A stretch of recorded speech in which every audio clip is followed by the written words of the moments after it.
భగవన్నామమును పలికితే ఏమవుతుందంటే ఆపద తొలగిపోతుంది.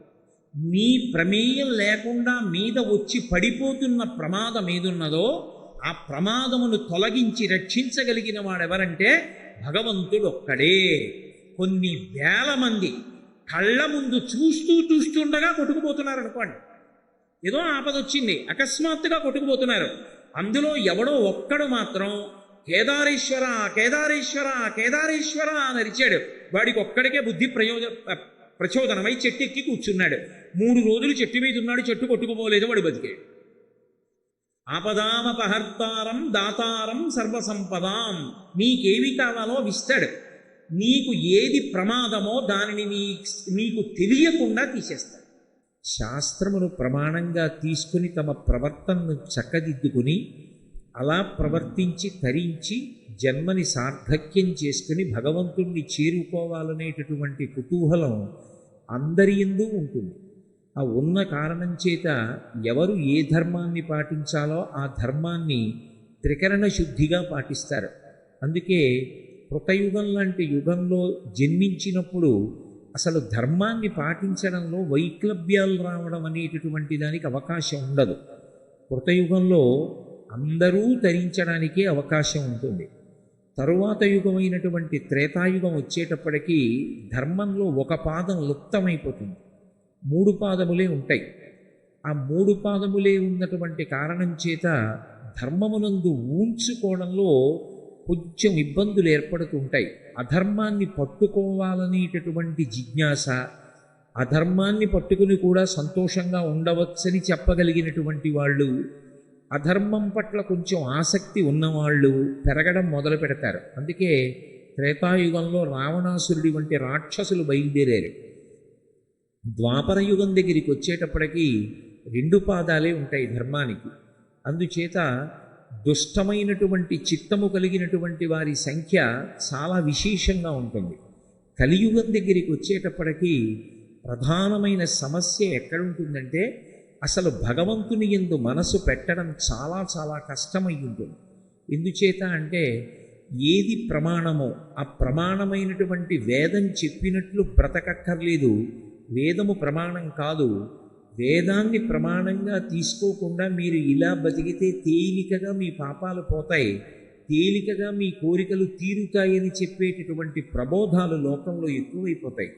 అటువంటి ప్రబోధాలు ఎక్కువైపోయినటువంటి కారణం చేత మనుష్యులకు ఆ వేదశాస్త్రం మీద ఆస్తిక్య బుద్ధి తగ్గిపోతుంది. మనం వేదం ఎలా చెప్పిందో అలా బ్రతుకుదాం, ఎంతకాలం ఉంటాం శరీరంలో? ఈ శరీరంలో ఉండగా శాస్త్రాన్ని ప్రమాణంగా స్వీకరించి బ్రతికి తత్కారణము చేత మనం తరించాలనేటటువంటి అభిలాష తగ్గిపోతుంది. మనసుని పాడు చేసేటటువంటివి ఏవి ఉంటాయో, అరిషడ్వర్గములైనటువంటి కామ క్రోధ లోభ మద మోహ మాత్సర్యముల వైపుకి లాగడానికి వీలైనవి ఏ ఉంటాయో అటువంటి బోధలు ఎక్కువైపోతాయి. ఇంద్రియాల్ని ప్రశాంతంగా ఉండనివ్వకుండా ఎప్పుడూ రజోగుణంతో తమోగుణంతో ఉద్రేకపడేటట్టుగా చేసేటటువంటివి ఏవి కనపడకూడదో అవన్నీ కూడా ఇంద్రియముల గుండా మనస్సు లోపలికి వెడుతూ ఉంటాయి. వెడుతున్న కారణం చేత ఎప్పుడూ మనసు అలజడిని పొంది ఉద్రేకాన్ని పొంది ఉంటుంది. కోరికలతో సతమతమైపోతూ ఉంటాడు తప్ప ధర్మాన్ని పట్టుకొని ప్రశాంతంగా ఉందాం, ప్రశాంతమైన జీవనం చేస్తూ భగవంతుణ్ణి చేరుకునేటటువంటి ప్రయత్నం చేద్దామని అసలు అటువంటి ప్రయత్నం చెయ్యడం అన్నది లోకంలో తగ్గిపోతుంది. కలిపురుషుని యొక్క ఉద్ధతి రోజు రోజుకి పెరిగిపోతూ ఉంటుంది. అలా పెరిగిపోతున్నప్పుడు కలిపురుషుడు పరిపాలన చేసేటటువంటి కలియుగంలో భగవంతుని యందు చిత్తాన్ని లగ్నం చేయడం చాలా కష్టమైనప్పుడు తరించడం కూడా చాలా కష్టం కదా. తరించడము అన్న మాటకు అర్థం ఏమిటంటే తరించుట అంటే నదిని దాటినట్టు జనన మరణ చక్ర రూపమైనటువంటి ఈ సంసారమును తరించి భగవంతుణ్ణి చేరుకోవడం అంత తేలికైనటువంటి విషయం కాదు కలియుగంలో. కానీ కలియుగంలో 2 అద్భుతమైనటువంటి విషయాలు ఉన్నాయి. ఇవి 2 కలియుగంలో ఉండేటటువంటి మనుష్యులకు గొప్ప వరాలు. ఏవి ఆ 2 అంటే, ఒకటి కలియుగంలో యజ్ఞయాగాది క్రతువులు చెయ్యడం మంచిదే. ఒకవేళ చెయ్యలేకపోయినా వాటి యందు అనురక్తి ఉండి, నేను కూడా అలా ఒక యజ్ఞం చెయ్యాలి, నేను కూడా ఒక యాగం చెయ్యాలి, నేను కూడా తీర్థయాత్ర చెయ్యాలి, నేను ఇప్పుడు వెళ్ళి గంగానదిలో స్నానం చేస్తాను, నేను ఇప్పుడు వెళ్ళి కాశీపట్టణంలో 9 రోజులు ఉంటాను, నేను ఇప్పుడు రామేశ్వర క్షేత్రానికి వెళ్ళి ఆ రామలింగేశ్వరుణ్ణి అభిషేకం చేస్తాను అని మనసులో వెంపర్లాడుతున్నాడు అనుకోండి, వెళ్ళాలి వెళ్ళాలని త్రికరణ శుద్ధిగా, అంటే ఏదో పెదవులతో అనడం కాదు, నిజంగా లోపల కోరిక ఉన్నదనుకోండి, అలా యథార్థమైనటువంటి కోరిక కలిగి ఉన్నవాడెవరో అటువంటి వాళ్ళందరూ అవి చేశారు అన్న పుణ్యాన్ని వాళ్ళ ఖాతాలో వేస్తారు. అందుకే కలియుగంలో చాలా తేలికగా తరించడానికి మార్గం ఎందుకుంటుందంటే, మనసు భగవంతుని యందు అనురక్తము కావాలి. నాకు ఏదో ఈ ఋతువు ఉందనుకోండి, అబ్బా రాత్రి 9:30, 10 గంటలకో వెళ్ళి ఇన్ని బుట్టతో మల్లెపూలు తెచ్చుకొని రాత్రి 11 గంటలకో స్నానం చేసి ఏ శివాలయంలో అర్చక స్వామినో బ్రతిమాలుకుని, షట్కాలముల యందు శివపూజ ఉంది కాబట్టి అర్ధరాత్రి వేళ శివలింగానికి మల్లెపూలతో పూజ చేయించి, అన్ని మల్లెపూల మధ్య ఉన్న నా స్వామిని నేను ఎలా దర్శనం చేస్తాను అని అనుకున్నాడు అనుకోండి, నిజంగా తను ఒక శివాలయం తలుపులు తెరిపించి అర్ధరాత్రి వేళ మల్లెపూలతో సహస్రనామార్చన చేయించలేదు, కానీ త్రికరణ శుద్ధిగా కోరుకున్నాడు ఆ మల్లెపూల వంక చూసినప్పుడు. అలా అతను మనసులో సంకల్పం చెయ్యగానే అతను అలా శివలింగాన్ని ఒక రాత్రి వేళ మల్లెపూలతో పూజించాడు అని అతని ఖాతాలో వేస్తాడు. అందుకే వ్యాస భగవానుడు నదీ తీరానికి వెళ్ళి స్నానం చేసి ఆ నదీ తీరానికి వచ్చి బట్ట మార్చుకుని పరమ సంతోషంతో 2 చేతులెత్తి 3 మార్లు అరిచాడు, కలిస్సాధుః కలిస్సాధుః కలిస్సాధుః అన్నాడు. కలియుగం అత్యంత పవిత్రమైనటువంటి కాలం. కలియుగంలో తరించడం తేలికే అని 3 మాటలు అరిచాడు. తెల్లబోయి శిష్యులందరూ వెళ్ళి, కలియుగంలో ఎవరికి మనసు భగవంతుడి దగ్గర పెట్టడం అంత తేలిక కాదు కదా, అటువంటప్పుడు కలిస్సాధుః అని 3 మాటలు ఎందుకు అరిచారని అడిగారు.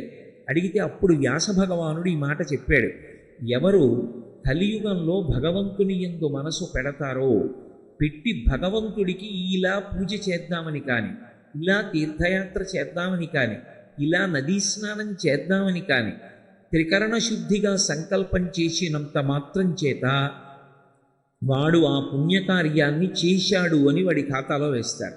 పుణ్యకార్యం చేయడం అలా అయితే మరి పాపకార్యం అది కూడా అంతే. మనసు ఉద్వేగపడి ఏదైనా కోరకూడని విషయాన్ని నేను కోరుకున్నా, చూడకూడని దాన్ని చూసినా, చెయ్యకూడనిది చెయ్యాలని మనసులో కోరిక పుట్టినా అది చేశాడని కూడా వేస్తాడు. కానీ వచ్చిన ప్రమాదం ఎక్కడుంటుందంటే, కలియుగంలో కలిపురుషుని యొక్క ఉద్ధతి చేత ఎక్కువగా ఏవి చెయ్యకూడదో అవి చెయ్యాలని అనిపిస్తూ ఉంటుంది. అవి చెయ్యాలి అని అనిపించినటువంటి కారణం చేత అవి చేశాడు అన్న పాపాలే ఖాతాలో పడుతుంటాయి. రెండవ తేలిక మార్గం ఏది అంటే, కలియుగంలో పాపం వచ్చి పడిపోతోంది కదా మరి ఖాతాలోకి, పుణ్యం మాట దేవుడెరుగు, ఎంత పుణ్యం పడుతోందో మనకి తెలియదు, కానీ పాపం పడుతోంది అన్న విషయం మీ వంటి పెద్దల విషయం నాకు తెలియదు, కానీ నా వంటి వాడి ఖాతాలో మాత్రం పాపం పడిపోతూ ఉంటుంది. మరి ఈ పాపాన్ని తొలగించుకోవడం ఎలా అంటే, దానికి కలియుగంలో ఒక తేలిక మార్గం ఉంది. మిగిలిన యుగాలకి ఈ అవకాశం లేదు. కృతయుగం ఉందనుకోండి, కృతయుగంలో దేని చేత తెరిస్తాడు అంటే అఖండమైనటువంటి తపస్సు చేయడానికి కావలసినటువంటి అవకాశం కూడా ఉంటుంది కృతయుగంలో. కానీ కలియుగంలో తేలికగా తరించడానికి మార్గం ఏది అంటే భగవంతుని యొక్క నామ సంకీర్తనం. భగవంతుని యొక్క నామాన్ని ఎలుగెత్తి పిలవాలి. తనకి కంఠం ఎంత గట్టిగా పిలవగలడో అంత గట్టిగానూ భగవన్నామాన్ని చదవాలి. అథవా పోనీ పెదవులు కదపకుండా లోపల నామం చదువుకున్నా కూడా వచ్చిన దోషమేం లేదు. భగవన్నామ సంకీర్తనం ఎటువంటిది అంటే ఎప్పుడు వచ్చిన పాపాన్ని అప్పుడు కడుగుతుంది. అంటే నా ఉద్దేశ్యం పాపం చేసి భగవన్నామం చెప్పమని కాదు, భగవన్నామమును పలికినటువంటి కారణం చేత చిత్తము శుద్ధి అవుతుంది. మళ్ళీ మళ్ళీ పాపం చెయ్యాలనేటటువంటి భావన ఉండదు. అది అనురక్తిగా మారుతుంది. పైగా భగవన్నామమును సంకీర్తనము అన్న మాటలో ఒక అర్థం ఉంటుంది. అదే మీకు తేలికగా అర్థం అవ్వాలి అంటే భజన సంప్రదాయంలోకి తీసుకొస్తారు. నేను ఒక్కడిని కూర్చుని భగవన్నామం చెప్తున్నాను అనుకోండి, దాని యందు ఉత్సాహము పొటమరిస్తుందా అంటే అది నా మనసుకి ఉన్నటువంటి అధ్యవసాయాన్ని బట్టి ఉంటుంది. నేను కూర్చుని లలితా సహస్రనామ స్తోత్రం చదువుతున్నాను అనుకోండి, లేదా విష్ణు సహస్రనామం చదువుకుంటున్నాను అనుకోండి, ఆవలింతలు రాకుండా విష్ణు సహస్రనామం చదువుతుంటే నాలో మంచి ఉద్వేగంతో సంతోషంతో నేను అలా చెయ్యగలనా అంటే అది నా బుద్ధి పరిపక్వత మీద, నాకు ఆ భగవంతుని యొక్క నామము మీద ఉండేటటువంటి ఆదరణ మీద ఉంటుంది. భజన దగ్గరికి వచ్చేటప్పటికీ భజనలో కొత్తగా ఏం ఉండదు, భగవన్నామమునే భజన చేస్తారు. ఏదో హరే రామ రామ రామ హరే హరే, హరే కృష్ణ కృష్ణ కృష్ణ హరే హరే. కలియుగంలో ఇది ప్రధానంగా చెయ్యమని చతుర్ముఖ బ్రహ్మగారు నారదుడికి ఉపదేశం చేసినటువంటి నామం.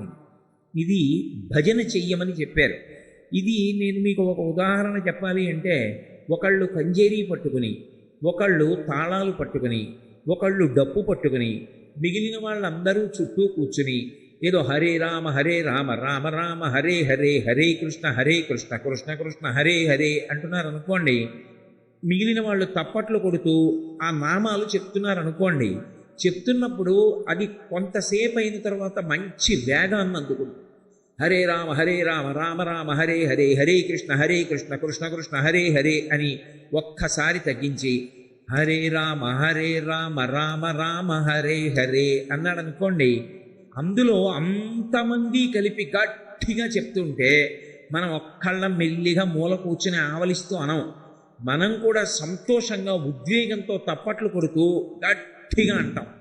అందరూ తగ్గించారనుకోండి, మనం కూడా మెల్లిగా తప్పట్లు కొడుతూ మనం కూడా తగ్గిస్తాం. భజన యందు ఏమవుతుందంటే అసలు నేను ఏమీ చెయ్యొద్దు అనుకుని వచ్చి కూర్చున్నవాడు కూడా ఏం చేస్తాడంటే అందరూ గట్టిగా చెప్తున్నారు అనుకోండి, వాడి ప్రమేయం లేకుండా వాడు కూడా భజన చేస్తాడు. కాసేపు మామూలుగా కూర్చుంటాడు, ఆ తర్వాత తప్పట్లు కొట్టడం మొదలెడతాడు. ఆ తర్వాత హరే రామ రామ రామ హరే హరే అంటాడు. భజన యందున్న గొప్పతనం ఏమిటంటే, నేను విష్ణు సహస్రనామ స్తోత్రం చదివాను అనుకోండి, వనమాలి గదీశాంగీ శంఖీ చక్రీ చనందకి శ్రీమాన్ నారాయణో విష్ణుర్వాసుదేవోభిరక్షతు అని పూర్తి చేసేశాను. పూర్తి చేసేసి లేచిపోయాను. ఆ తర్వాత మళ్ళీ విష్ణు సహస్రనామ స్తోత్రం నా నాలుక మీద ఉంటుందా? చెప్పడం కష్టం. అదే మీరు భగవన్నామ సంకీర్తనం చేశారనుకోండి, ఒక అరగంట సేపు జై జై శంకర హర హర శంకర, జై జై శంకర హర హర శంకర అని భజన చేశారు. భజన చేసి ఓ అరగంట అయిపోయిన తర్వాత వెళ్ళిపోతున్నారు. వెళ్ళిపోతున్నా కూడా మీకు తెలియకుండా మీ నోరు జై జై శంకర హర హర శంకర, జై జై శంకర హర హర శంకర అని కాసేపు అంటూ ఉంటుంది. అంటే ఒకడుగా మొదలుపెట్టి చేసింది తరువాత కొనసాగుతుందా అంటే చెప్పడం కష్టం. 10 మందితో కలిసి చేసినది భజనగా భగవన్నామం తర్వాత మీ ప్రయత్నం లేకుండా కొనసాగుతుంది. తర్వాత భజనకు ఉండేటటువంటి గొప్ప లక్షణం ఏమిటంటే, ఒక్కడిని కూర్చుని ప్రతిరోజు 6 అయ్యేటప్పటికీ విష్ణు సహస్రం చదువుతాను అన్నాను అనుకోండి. 6 అయ్యేటప్పటికీ నేను కూర్చుందాం అంటే ఏదో పని జ్ఞాపకానికి వచ్చింది అనుకోండి, ఇవాళకి మానేద్దాంలే అనిపిస్తుంది. అదే భజన చేయడానికి వెడదాం అన్నాను అనుకోండి, అదో సంతోషంగా ఉంటుంది. ఇవాళ శుక్రవారం అమ్మవారి మీద భజన, శనివారం ఏదో గోవిందనామాలతో వెంకటరమణుడి మీద భజన, ఇవాళ సోమవారం శివనామాలతో భజన. వెళ్ళి చక్కగా కూర్చుని కాసేపు ఆ భజన చేసుకుని రావడంలో మనసులో ఒక గొప్ప శాంతి ఉంటుంది. 2, మనకి తెలియకుండానే నాడీ వ్యవస్థ అంతా కూడా విశేషంగా బలపడుతుంది భజన సంప్రదాయంలో. ఎందుకని అంటే 2 చేతులు తప్పట్లు కొట్టినప్పుడు చేతిని చెయ్యి గట్టిగా తాకుతుంది. తాకడం ఏదో అర్థం లేకుండా తగలదు. ఒకే రకమైనటువంటి స్థితిలో, అంటే ఒక విరామంతో, ఒక పద్ధతిలో చేతులు 2 తగులుతున్న కారణం చేత అదే సమయంలో భగవన్నామం నోటి వెంట వచ్చి ఒక గొప్ప ఆనందం ఉద్భుతమవుతూ ఉంటుంది. కాబట్టి నాడీ మండలం అంతా కూడా తేజోవంతమవుతుంది. నాడీమండలం అంత తేజోవంతమైతే ఆ తేజోవంతమైనటువంటి నాడీ వ్యవస్థ ఆరోగ్యమునకు కారణమవుతుంది. పైగా ఒక విష్ణు సహస్రనామ స్తోత్రాన్ని అందరూ చదవండి అన్నాను అనుకోండి, బ్రహ్మణ్యో బ్రహ్మకృత్ బ్రహ్మీ బ్రహ్మ బ్రహ్మ అని ఏదో నామం చెప్పండి అన్నాను అనుకోండి, అక్కడికి వచ్చేటప్పటికి ఏమో మాకు నోరు తిరగదండి అని కొంతమంది ఆ శ్లోకం దగ్గర ఆగిపోవచ్చు. లేదా యజ్ఞో యజ్ఞపతిర్యజ్వా యజ్ఞాంగో యజ్ఞవాహన యజ్ఞభృత్యజ్ఞకృత్యజ్ఞీ యజ్ఞభుక్ యజ్ఞ సాధన అనమన్నాను అనుకోండి, ఉచ్చారణ యందు దోషాలు రావచ్చు. కానీ మనకి పరమేశ్వరుని యొక్క కృపా విశేషం చేత 2 అక్షరములతో ఉన్నటువంటి భగవన్నామములు ఏ ఒత్తులు లేకుండా ఉన్నటువంటివి 2 ఉన్నాయి. ఒకటి రామనామము, రెండవది శివనామము. శివ చాలా తేలిక, రామ చాలా తేలిక. ఈ 2 నామాలు పలకడానికి నాకు ఎలాగండి చాలా కష్టం, నా నోరు ఎలా తిరుగుతుందండి అని అనవలసినటువంటి అవసరం ఉండదు. చాలా తేలిక. పైగా మనిషికి పరానుకరణము అని భగవంతుడిచ్చినటువంటి ఒక గొప్ప కూసు విద్య ఉంటుంది. పరానుకరణము అంటే అది పసితనం నుంచి వచ్చేస్తుంది. పెద్దవాళ్ళు ఏం చేస్తున్నారో పిల్లలు అదే చేస్తారు. అమ్మ ప్రతిరోజు ఆడపిల్లని కూర్చోపెట్టి ముఖానికి అంగరాగాన్ని అలది, అంగరాగం అంటే పౌడరు, అంగరాగం అలది, కళ్ళకి కాటుక పెట్టి బొట్టు పెట్టి చిన్న కొప్పేసి అందులో ఓ పువ్వులు పెట్టింది అనుకోండి, ఒక 6 నెలలు అయిపోయిన తర్వాత పిల్ల ఏం చేస్తుందంటే తన ఆడుకునే బొమ్మ తీసుకొచ్చి కాళ్ళ మీద పడుకోబెట్టుకుని అమ్మ పౌడర్ రాసినట్టే పౌడర్ రాసి, అమ్మ బొట్టు పెట్టినట్టు బొట్టు పెట్టి, అమ్మ తనకి ఆమ్ పెట్టినట్టే దానికి ఆమ్ పెట్టి, ఆమ్ అంటే అన్నం, అన్నం పెట్టి పరానుకరణము అమ్మ ఏం చేస్తోందో అలా చేస్తుంది. భజన సంప్రదాయమునందున్నటువంటి గొప్పతనం ఏమిటంటే ముందు వెళ్ళి కూర్చుని సంకీర్తన చేస్తాడు కాసేపు, హరే రామ రామ రామ హరే హరే అంటాడు. ఓ 10 రోజులు వెళ్ళిన తర్వాత ఏం చేస్తాడంటే తను కూడా ఆ చేత్తో చిడతలు ఉంటాయి అవి పట్టుకుని తాను కూడా వాటిని వాయించడానికి ప్రయత్నిస్తాడు. అది అయిపోయిన తర్వాత కొన్నాళ్ళకి కంజీరి వాయించాలనిపిస్తుంది, అది చిన్న డప్పులా ఉంటుంది, అది పట్టుకుని వాయిస్తాడు. ఇంకా కొంతకాలం అయిపోయిన తర్వాత భజన సంప్రదాయం నుండి ఉండే గొప్పతనం ఏమిటంటే పరమ పారవస్యంతో లేచి నిలబడి నృత్యం చేస్తాడు. ఇప్పటికీ కర్ణాటకలో కొంతమంది విద్వాంసులు ఉన్నారు. భజన సంప్రదాయంలో వాళ్ళు చేయించేటటువంటి భజన చూస్తే మీరు తెల్లబోతారు. 10,000 మంది సభలో ఉండనివ్వండి, 95 సంవత్సరముల వయోవృద్ధులు ఉండనివ్వండి, వాళ్ళు భజన మొదలుపెట్టి వాళ్ళు భజన చేయించడం ఓ 20 నిమిషాలకి తారస్థాయికి వచ్చిందనుకోండి, ఎవ్వరూ కుర్చీలో కూర్చోరు. మీరు చెప్పక్కర్లేదు కుర్చీలో కూర్చోకండి లేవండి అని చెప్పక్కర్లా. వాళ్ళ ప్రమేయం లేకుండా అందరూ కుర్చీల్లోంచి లేచిపోయి పరమ సంతోషంతో ఉద్వేగంతో భక్తితో లేచి నిలబడి కాళ్ళు చేతులు కదుపుతూ తాదాత్మ్యత చెందిపోయి భజన చేసేస్తారు. అంటే అక్కడ ఇంకా సిగ్గనేటటువంటి మాట ఉండదు. శరీర భ్రాంతి విడిచిపెట్టి అంత సంతోషంతో భగవన్నామాన్ని పలకడంలో అంతటి ఉద్వేగాన్ని పొందుతాడు. ఏది మీరొక్కరూ కూర్చుని భగవన్నామం పలకడంలో ఉద్వేగం పొందండి, సాధ్యం కాదు. అందుకే భగవన్నామాన్ని కలియుగంలో పలకడంలో నేనొక్కడిని కూర్చుని పలుకుతాను అనడం అంత తేలిక కాదు. భగవన్నామ సంకీర్తనము అన్నారు. అందుకే కలియుగంలో సంకీర్తనము అన్న మాటకు అర్థం ఏమిటంటే నువ్వు ఒక భజన బృందంలో సభ్యుడివి కావాలి. అన్ని చోట్ల భజన బృందాలు ఉండాలి. ఒక దేవాలయం ఉందనుకోండి, ఆ దేవాలయానికి ప్రాణం ఏది అంటే భజన బృందం. భజన బృందం లేదనుకోండి దేవాలయానికి, అది దేవాలయం తప్పు కాదు, ఆ దేవాలయం చుట్టుపక్కల నివసిస్తున్న వాళ్ళు బుద్ధిహీనులు అని గుర్తు. దేవాలయ ప్రాంగణంలోకి వెళ్ళి నువ్వు భజన చేసుకోవాలి. నువ్వు ఒక్కడికి మొదలు పెడితే నీతో 4 బయలుదేరుతారు, 10 మంది అవుతారు, 100 మంది అవుతారు, 1000 మంది అవుతారు. అది క్రమంగా ఎక్కడికెడుతుందంటే నగర సంకీర్తనకెడుతుంది. నగర సంకీర్తన సంప్రదాయం ఎందుకు వచ్చిందంటే దాని ఎందు విముఖుడై నిద్రపోతున్నవాడు ఉంటాడు. కానీ వీళ్ళేం చేస్తారంటే కంజరీలు పట్టుకుని ఆ చేతిలో చెడతలు పట్టుకుని భగవన్నామని చెప్తూ పాటలు పాడుతూ బ్రహ్మముహూర్తంలో తెల్లవారుజామున వీధుల్లో తిరుగుతూ వెడతారు. మంత్రం చెప్పడానికి, మంత్రాన్ని జపం చేయాలన్నా, పూజ చెయ్యాలన్నా, ధ్యానం చెయ్యాలన్నా కొన్ని నియమాలు ఉంటాయి. ఆ నియమం తప్పారనుకోండి అవి ఫలించవు. నేను మంత్రజపం చేస్తున్నాను అనుకోండి, మంత్రజపం చేసేటప్పుడు నేను కదిలాను అనుకోండి, నా కాళ్ళు చేతులు కదిలినా నేను కదిలినా ఆ జపం ఫలించదు. కదలకుండా స్థాణువై జపం చేయాలి. ధ్యానం చేస్తున్నాను అనుకోండి, నేను కదలకుండా ఉంటే సరిపోదు, అసలు నా మనసు నిలబడడానికి ఆ గదిలో వాతావరణం ఉండాలి. ఆ వాతావరణం లేని చోట ధ్యానం చేయకూడదు. అలా చేశాడనుకోండి ఎవరైనా, అసలు వాడికి ధ్యానం గురించి తెలియదని గుర్తు. చక్కగా ఎలా కూర్చుంటే మీకు సౌకర్యంగా ఉంటుందో అలా పలచటి మెత్తటి బొంత వేసుకుని గది తలుపులు మూసి నిశ్శబ్దంగా ఉండేటట్టు చూసుకొని చాలా కింది స్థాయిలో మంద్రంగా సువాసన వచ్చేటట్టుగా ఏదో కొద్దిగా ఒక్క అగరవత్తో లేకపోతే అరవిరిసినటువంటి సుగంధభరితమైనటువంటి పూల దండలో కొంచెం దూరంలో ఉంచుకుని భగవన్మూర్తిని మీరు దేన్ని ధ్యానం చేద్దాం అనుకుంటున్నారో కళ్ళు విప్పి తదేక దృష్టితో కాసేపు చూసి కన్నులు మూసి అదే మూర్తిని మీలోకి తెచ్చుకొని ధ్యానం మొదలుపెట్టారు. అది ధ్యాన ప్రక్రియకి ప్రారంభ స్థితి. ధ్యానం మీరు ఎక్కడ పడితే అక్కడ ఎలా చేస్తారు? ఎంతో స్థాయికి వెళ్ళిపోతే తప్పది కుదరదు, అసలు అలా వెళ్ళలేరు. ఏ మహాస్వామి లాంటి వాళ్లకో అది సిద్ధం తప్ప అందరికీ అది సాధ్యం కాదు. భగవన్నామం పలకడానికి మీరు స్నానం చేశారా, శౌచంతో ఉన్నారా, మీరు అసలు ఇంట్లో తిరగడానికి యోగ్యమైన స్థితితో ఉన్నారా, అలా లేరా, ఇటువంటి వాటితో దేనితోనూ సంబంధం లేదు భగవన్నామానికి. ఎప్పుడైనా భగవన్నామని చెప్పచ్చు. ద్రౌపదీదేవి ఎప్పుడు పిలిచింది భగవన్నామాన్ని? ఆపద కలిగినప్పుడు పిలిచింది. ఆపద కలిగినప్పుడు ఆవిడ ఎటువంటి ఇబ్బందిని పొందింది? ఆవిడ ఏకవస్త్రయ్యి ఉంది.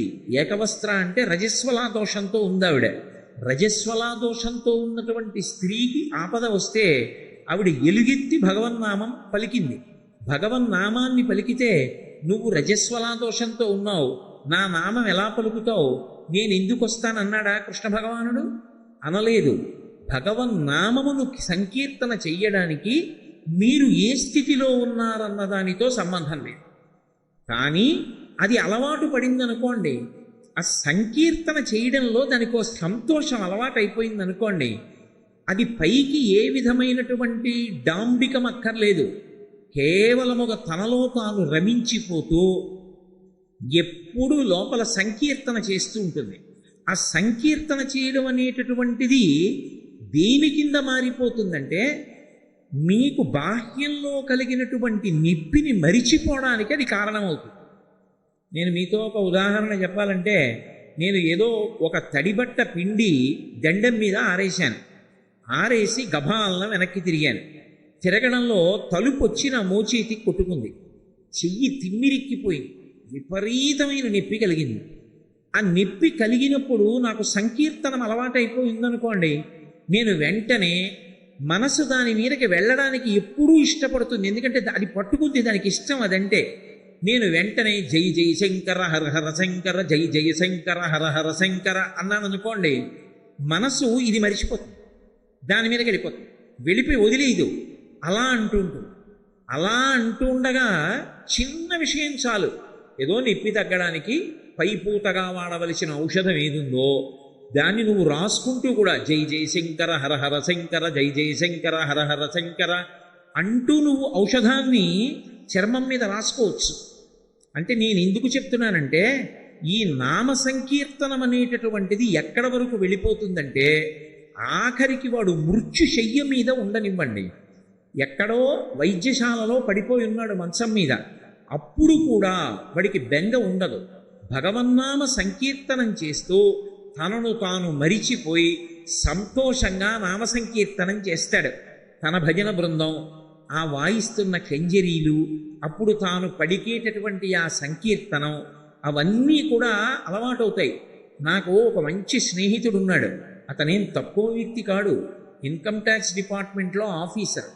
కానీ అతను ఒక భజన బృందం దగ్గర కూర్చుని చిడతలు చేత్తో పట్టుకుని వాయించడం మొదలుపెట్టాడంటే, నామ సంకీర్తనం ఎలా అవుతోందో అలాగే వాయిస్తాడు, అంత అందంగా వాయిస్తాడు.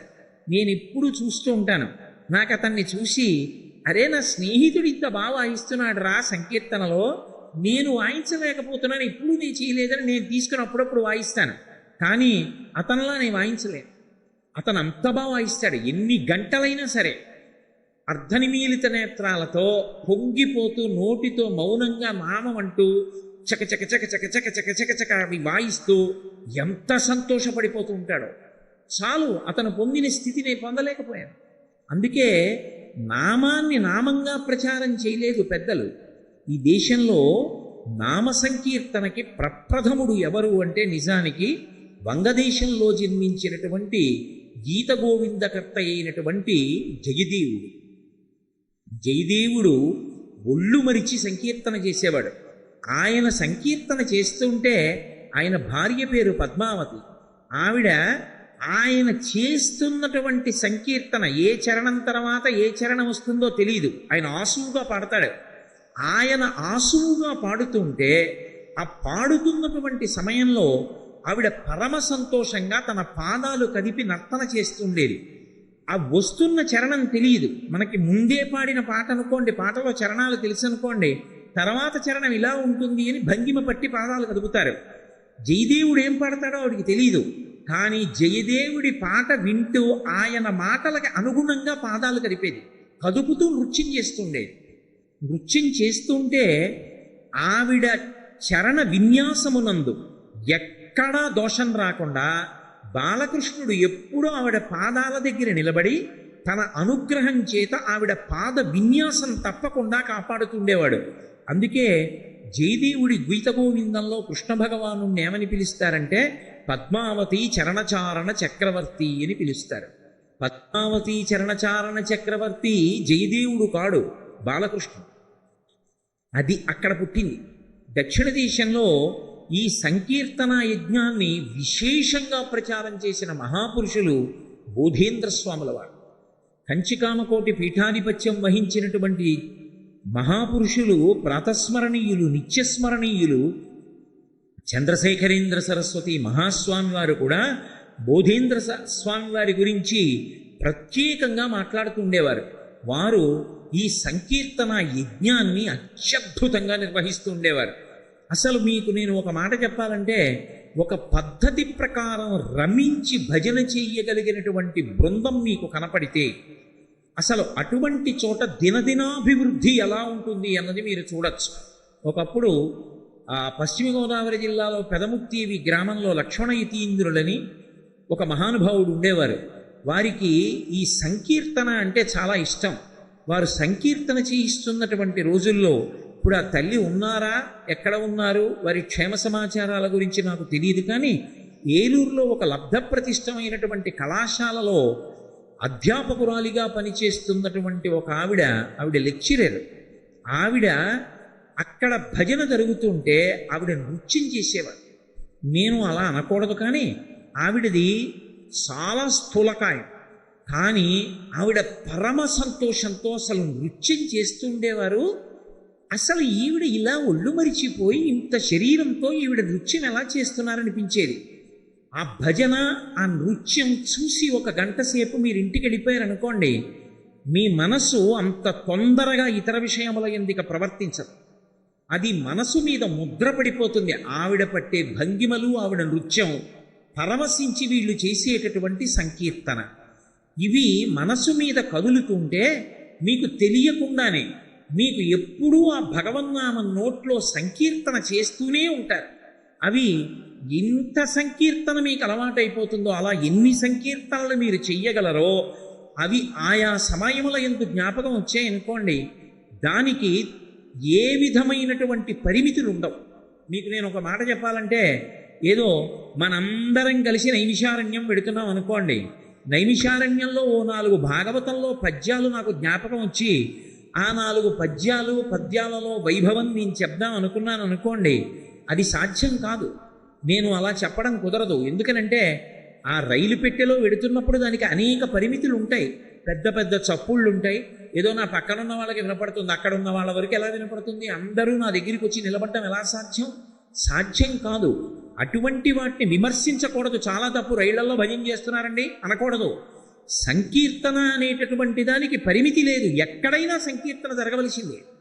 వాళ్ళు ఒళ్ళు మరిచిపోయి పరమ సంతోషంతో సంకీర్తన చేద్దాం అనుకున్నారనుకోండి, ఆ పెట్టెలో ఉన్న వాళ్ళందరూ యాత్రకు ఎడుతున్న వాళ్ళే, వాళ్ళందరూ కలిసి సంతోషంగా భగవన్నామం సంకీర్తన చేస్తున్నారనుకోండి, అందరూ ఒకచోటే కూర్చోక్కర్లేదు, అందరూ పెట్టెలో వేరు వేరు స్థానాల్లో కూర్చున్నా అందరికీ అలా పాడడం అలవాటు కాబట్టి అందరూ కలిసి అఖిలాండేశ్వరి అంబ పరమేశ్వరి అఖిలాండేశ్వరి ఆదిపరాశక్తి పాలయమాం అని భజన చెయ్యాలనుకుంటే అందరూ ఎక్కడ కూర్చున్నా చేసేస్తారంతే. ఎంత సంతోషంగా ఉంటుందో తెలియని వాడికి కూడా అక్కడ కూర్చుంటే మనస్సు ఎంతో ప్రశాంతంగా ఎంతో సంతోషంగా అనిపిస్తుంది. అందుకే ఈ భగవన్నామ సంకీర్తన మనకు కలియుగంలో విశేషమైనటువంటి ప్రాధాన్యత ఉన్నది. అందుకే భగవంతుడికి పల్లకీ మోయడం ఎలాగో భగవన్నామ సంకీర్తన చేయడం అలా. పల్లకీ పట్టుకోవాలనుకోండి, ఒక్కడే ఉంటే పల్లకీ పట్టుకోలేడు. భగవన్నామ సంకీర్తన చెయ్యాలనుకోండి, ఒక్కడే ఉంటే చేయడం అంత తేలిక కాదు. 10 మంది కూడారనుకోండి, భగవన్నామ సంకీర్తనం చేయడంలో చాలా సంతోషం. అలా కాకుండా కేవలం నామం అన్నాననుకోండి, దానికి కొన్ని పరిమితులు వచ్చేస్తాయి. ఏదో 10 మందిని పిలిచి మీరందరూ విష్ణు సహస్రం చదవండి అన్నాననుకోండి, ఆవలించేవాడు ఆవలిస్తూ ఉంటాడు, ఏదో చదివేవాడు చదువుతూ ఉంటాడు, దాని మీద దృష్టి ఉంటే ఉంటుంది, లేకపోతే లేదు. ఓడు చదువుతూ ఉంటాడు, ఓడు పుస్తకం చూస్తూ ఉంటాడు, ఓడు ఓ శ్లోకం చదువుతాడు, 2వ శ్లోకం నాకు రాదని ఊరుకుంటాడు, ఒకడు ఏటికి ఎగసన్నాలు ఆగుతాడు, ఒకడు ఏటికి దిగసన్నాలు ఆగుతాడు. శ్రీమాత శ్రీ మహారాజ్ఞి శ్రీమత్సింహ అసనైశ్వరి అని నేను అనేటప్పటికీ ఇంకోడు అప్పుడే శివశక్తిరూపిణి లలితాంబికాకి వెళ్ళిపోతాడు. ఒకడు ఓలా చదువుతాడు, ఓడు ఓలా చదువుతాడు. ఓ అరగంట అయ్యేటప్పటికీ అసలు అందులో ఏ శ్లోకం ఎవడు చదువుతున్నాడో తెలియదు. అదో విచిత్రమైన ధ్వని బయలుదేరు. చాలా చోట్ల మీరు చూడండి, సహస్రనామం చదువుతున్నారంటారు 5 నిమిషాలు, 5 నిమిషాల తర్వాత అసలు ఎవడు ఏ శ్లోకం చదువుతున్నాడో ఏమీ అర్థం కాదు. అదో పెద్ద అల్లరి కింద ఉంటుంది. అదే భగవన్నామ సంకీర్తన మొదలుపెట్టండి, అటు ఇటు వెళ్ళిపోయిన వాళ్ళు కూడా ఎవరి ప్రమేయం లేకుండా గాడిలో పడిపోతారు. పడిపోయి అందరూ ఏకకంఠంతో చేస్తారు. అప్పుడు రోమాంచితమై ఎంత సంతోషంగా ఉంటుంది. కలియుగంలో భగవన్నామ సంకీర్తన మనకు అంత ప్రాధాన్యత ఉంది. భగవన్నామాన్ని పలకడం అలవాటైందనుకోండి, నాలుకకు ఆ నామం పలకడం అలవాటు. ఏదో ఏ పని చేస్తున్నా ఏదో ఆవలింత వచ్చిందనుకోండి, ఓసారి భగవన్నామం చెప్తాడు. ఆఖరికి తలుపు సందులో వేలు పడిందనుకోండి, అప్పుడు కూడా భగవన్నామం చెప్తాడు. భగవన్నామం చెప్పడంలో అంత సంతోషం ఉంటుంది. అయితే నామమునందు ఒక పెద్ద విశేషం ఉంటుంది. ఇప్పుడు నాకు ఒక పేరుంది, నన్ను కోటేశ్వరరావు అని పిలుస్తూ ఉంటారు. మీరు నన్ను కోటేశ్వరరావు గారు అని పిలిచారనుకోండి, సభ నడుస్తుండగా అక్కడ నిలబడి గట్టిగా నేను వెంటనే ఇలా తల తిప్పి చూస్తాను, ఎవర్రా అంత గట్టిగా పిలిచారు నన్ను అని. అదే కామేశ్వరరావు గారు అని పిలిచారనుకోండి, నేను తల తిప్పను, ఎవరినో పిలిచారనుకుంటాను. నాకు ఒక్కటే పేరు ఉంటుంది. మరి భగవంతుడికి ఒక్క పేరు ఉండదు, అనేక పేర్లు ఉంటాయి. మరి భగవంతుడికి అన్ని పేర్లు ఎందుకు, మనకు ఒక్కటే పేరు ఎందుకు అంటే, మనది వ్యావహారికము అంటారు. అంటే పిలవగానే పలకడానికి, మన దృష్టి అటువైపు మరల్చబడడానికి తేలికగా ఒక సాధనముగా ఒక పేరు ఉండాలి. కాబట్టి ఒక నామాన్ని తండ్రి ఉంచుతాడు. ఆ నామకరణం చేసినప్పుడు ఆ పేరు పెడతారు. ఆ పేరు పెట్టినప్పుడు ఆ పేరుతో పిలిస్తే పలకడం వాడికి అలవాటైపోతుంది. ముందు చంటి పిల్లవాడికి ఏం తెలుసని వాడి పేరని వాడికి తెలియదు. కొన్నాళ్ళు పోయిన తర్వాత ముందు కార్తికేయ శర్మ అన్నారనుకోండి, వాడు ఏం పలకడేటో తిరిగి వెళ్ళిపోతుంటాడు. కార్తికేయ శర్మ ఎవడో వాడికే తెలియదు, నేనేనని వాడికి తెలియదు. కొన్నాళ్ళు అయిపోయింది అనుకోండి, వాడికి ఓ ఏడాది వచ్చిందనుకోండి, కార్తికేయ శర్మ అన్నారనుకోండి, వాడు వెనక్కి తిరిగి ఊ అంటాడు. అంటే వాడికి అర్థమైపోయింది, ఓ ఇది నా పేరు అని వాడికి తెలిసింది. భగవంతుణ్ణి మీరొక్కటి ఆలోచించండి, ఆయనకి ఒక పేరు కాదు, ఎన్ని పేర్లు అంటే 1000 అనకూడదు, సహస్రం అంటే అనంతము అని. అనంతమైన నామములుంటే ఆ నామాలు పెట్టి పిలిచినప్పుడు ఏ పేరు పెట్టి పిలిస్తే నా పేరు పెట్టి పిలుస్తున్నారని ఆయన పలకడం తేలికవుతుంది. అసలు అన్ని నామాలు ఎందుకు? నాకున్నట్టే ఆయనకి ఒక్క పేరుంటే సరిపోదా? ఒక్క పేరుతో భగవంతుడిని పిలిచారనుకోండి, ఆ పేరు పెట్టి పిలిచామనుకోండి, ఆయనకి సౌలభ్యం మనకి సౌలభ్యం. ఎందుకని పేర్లు అసలు భగవంతుడికి? ఇక్కడ తేడా ఎందుకు వస్తోంది అన్నది బాగా అర్థం చేసుకోవాలి. అసలు ఆ అర్థం చేసుకోవడం వస్తే తప్ప భగవన్నామమునందు రుచి పుట్టదు. మీరు ఒకటి ఆలోచించండి. ఏదో కూర తీసుకొచ్చి వేస్తారు, పప్పు తీసుకొచ్చి వేస్తారు, పచ్చడి వేస్తారు, పాయసం వేస్తారు, పులిహార వేస్తారు. ఇది అన్నిటిలోకి చాలా బాగుంది అని ఇంకొంచెం వెయ్యండి అంటారు. ఎప్పుడు అంటారు?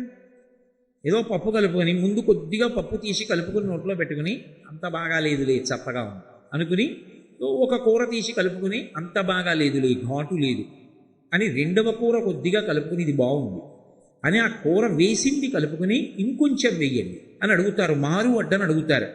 అసలు అందులో రుచి ఒకటి తెలిస్తే కదా మీరు దాన్ని ఎందు రమించి మళ్ళీ వెయ్యమని అడగడం. భగవన్నామమునందు రుచి తెలిస్తే నామము పలుకుతాం. నాలుక రుచి తెలిస్తే మారువడ్డని అడిగినట్టు భగవన్నామము యొక్క రుచిని మనసు తెలుసుకుంటే భగవన్నామమును పలకడానికి నాలుక సంతోషంగా ముందుకొస్తుంది.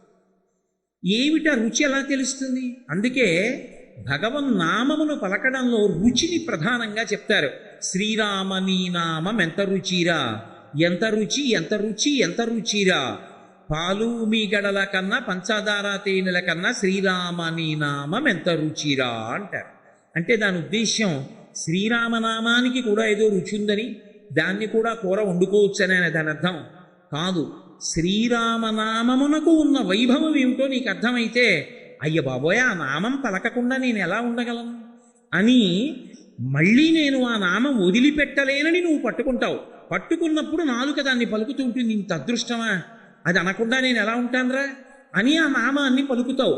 అలా పలకడానికి తగినటువంటి అనురక్తి ఎందుకు కలుగుతుంది అంటే ఆ నామము యొక్క వైభవాన్ని విచారణ చెయ్యడం చేత కలుగుతుంది. మీకు నేను బాగా అర్థమయ్యేటట్టుగా చెప్పాలి అంటే భగవంతుని యొక్క నామములు కేవలము నామవాచకములు కావు. ఏదో నాకు కోటేశ్వరరావు అని పేరున్నట్టే భగవంతుడికి కూడా పిలవడం కోసమని ఒక పేరు కాదు. భగవంతుని యొక్క నామములకు గౌణములని పేరు. గౌణములంటే గుణావిష్కృతములు. ఆయన యొక్క గుణములను అవి ఆవిష్కరిస్తాయి. భగవంతుడికి కూడా గుణాలుంటాయా? సత్వగుణం, రజోగుణం, తమోగుణం, అలా 3 గుణాలు ఆయనకి ఉంటాయా? మరి భగవంతుడికి కూడా 3 గుణాలుంటే ఆయన మనతో సమానం అయిపోలా? ఆయనకి కోరికలు ఉన్నట్టు, ఆయన నిద్రపోయినట్టు, ఆయన లేచినట్టు, అప్పుడప్పుడు ప్రశాంతంగా ఉన్నట్టు, చాలాసేపు అశాంతిగా ఉన్నట్టు అర్థం అవ్వట్లా? మరి ఆయనకి గుణములు ఎందుకుంటాయి అంటే గుణాతీతుడైనటువంటి భగవంతుడు భక్తులను కాపాడడంలో ఒక్కొక్కసారి ఒక్కొక్క గుణాన్ని బయటపెడతాడు. అవి వ్యాఖ్యానములుగా వచ్చే నామాలకి. లేకపోతే విష్ణు సహస్రనామ స్తోత్రానికి శంకరాచార్యుల వారు భాష్యం ఎందుకు చెయ్యాలి? అవి కేవలం పేర్లు అనుకోండి. కోటేశ్వరరావు ఈ పేరు నీకు ఎందుకు వచ్చిందయా అని అడిగారు అనుకోండి. ఏదో మా తాతగారు ఉండేవారండి, మాతామహులు, వారికి ఆ పేరు ఉండేది, వారి పేరు మీదుగా నాకు కూడా ఆ పేరు పెట్టుకున్నారు, అందుకని నా పేరు కోటేశ్వరరావు, అంతే, అంతవరకే. అంతకన్నా దానికి వ్యాఖ్యానం ఉండదు. మీ తాతగారు ఎందుకు పెట్టుకున్నారు ఆ పేరు అంటే మా తాతగారు భగవన్నామాన్ని తన పేరుగా పెట్టుకున్నారు, ఆ పేరు నాకు కూడా వచ్చింది, అంతే. కానీ విష్ణు సహస్రనామం ఉందనుకోండి, 1000 నామాలు ఉన్నాయి. విశ్వం విష్ణు వషట్కారో భూత భవ్య భవత్ప్రభు భూతకృత్ భూతభృద్భావో భూతాత్మ భూతభావన. ఈ నామాలు కేవలం పేర్లు కావు. ఈ ఒక్కొక్క పేరు వెనక ఎంతో అర్థం ఉంది.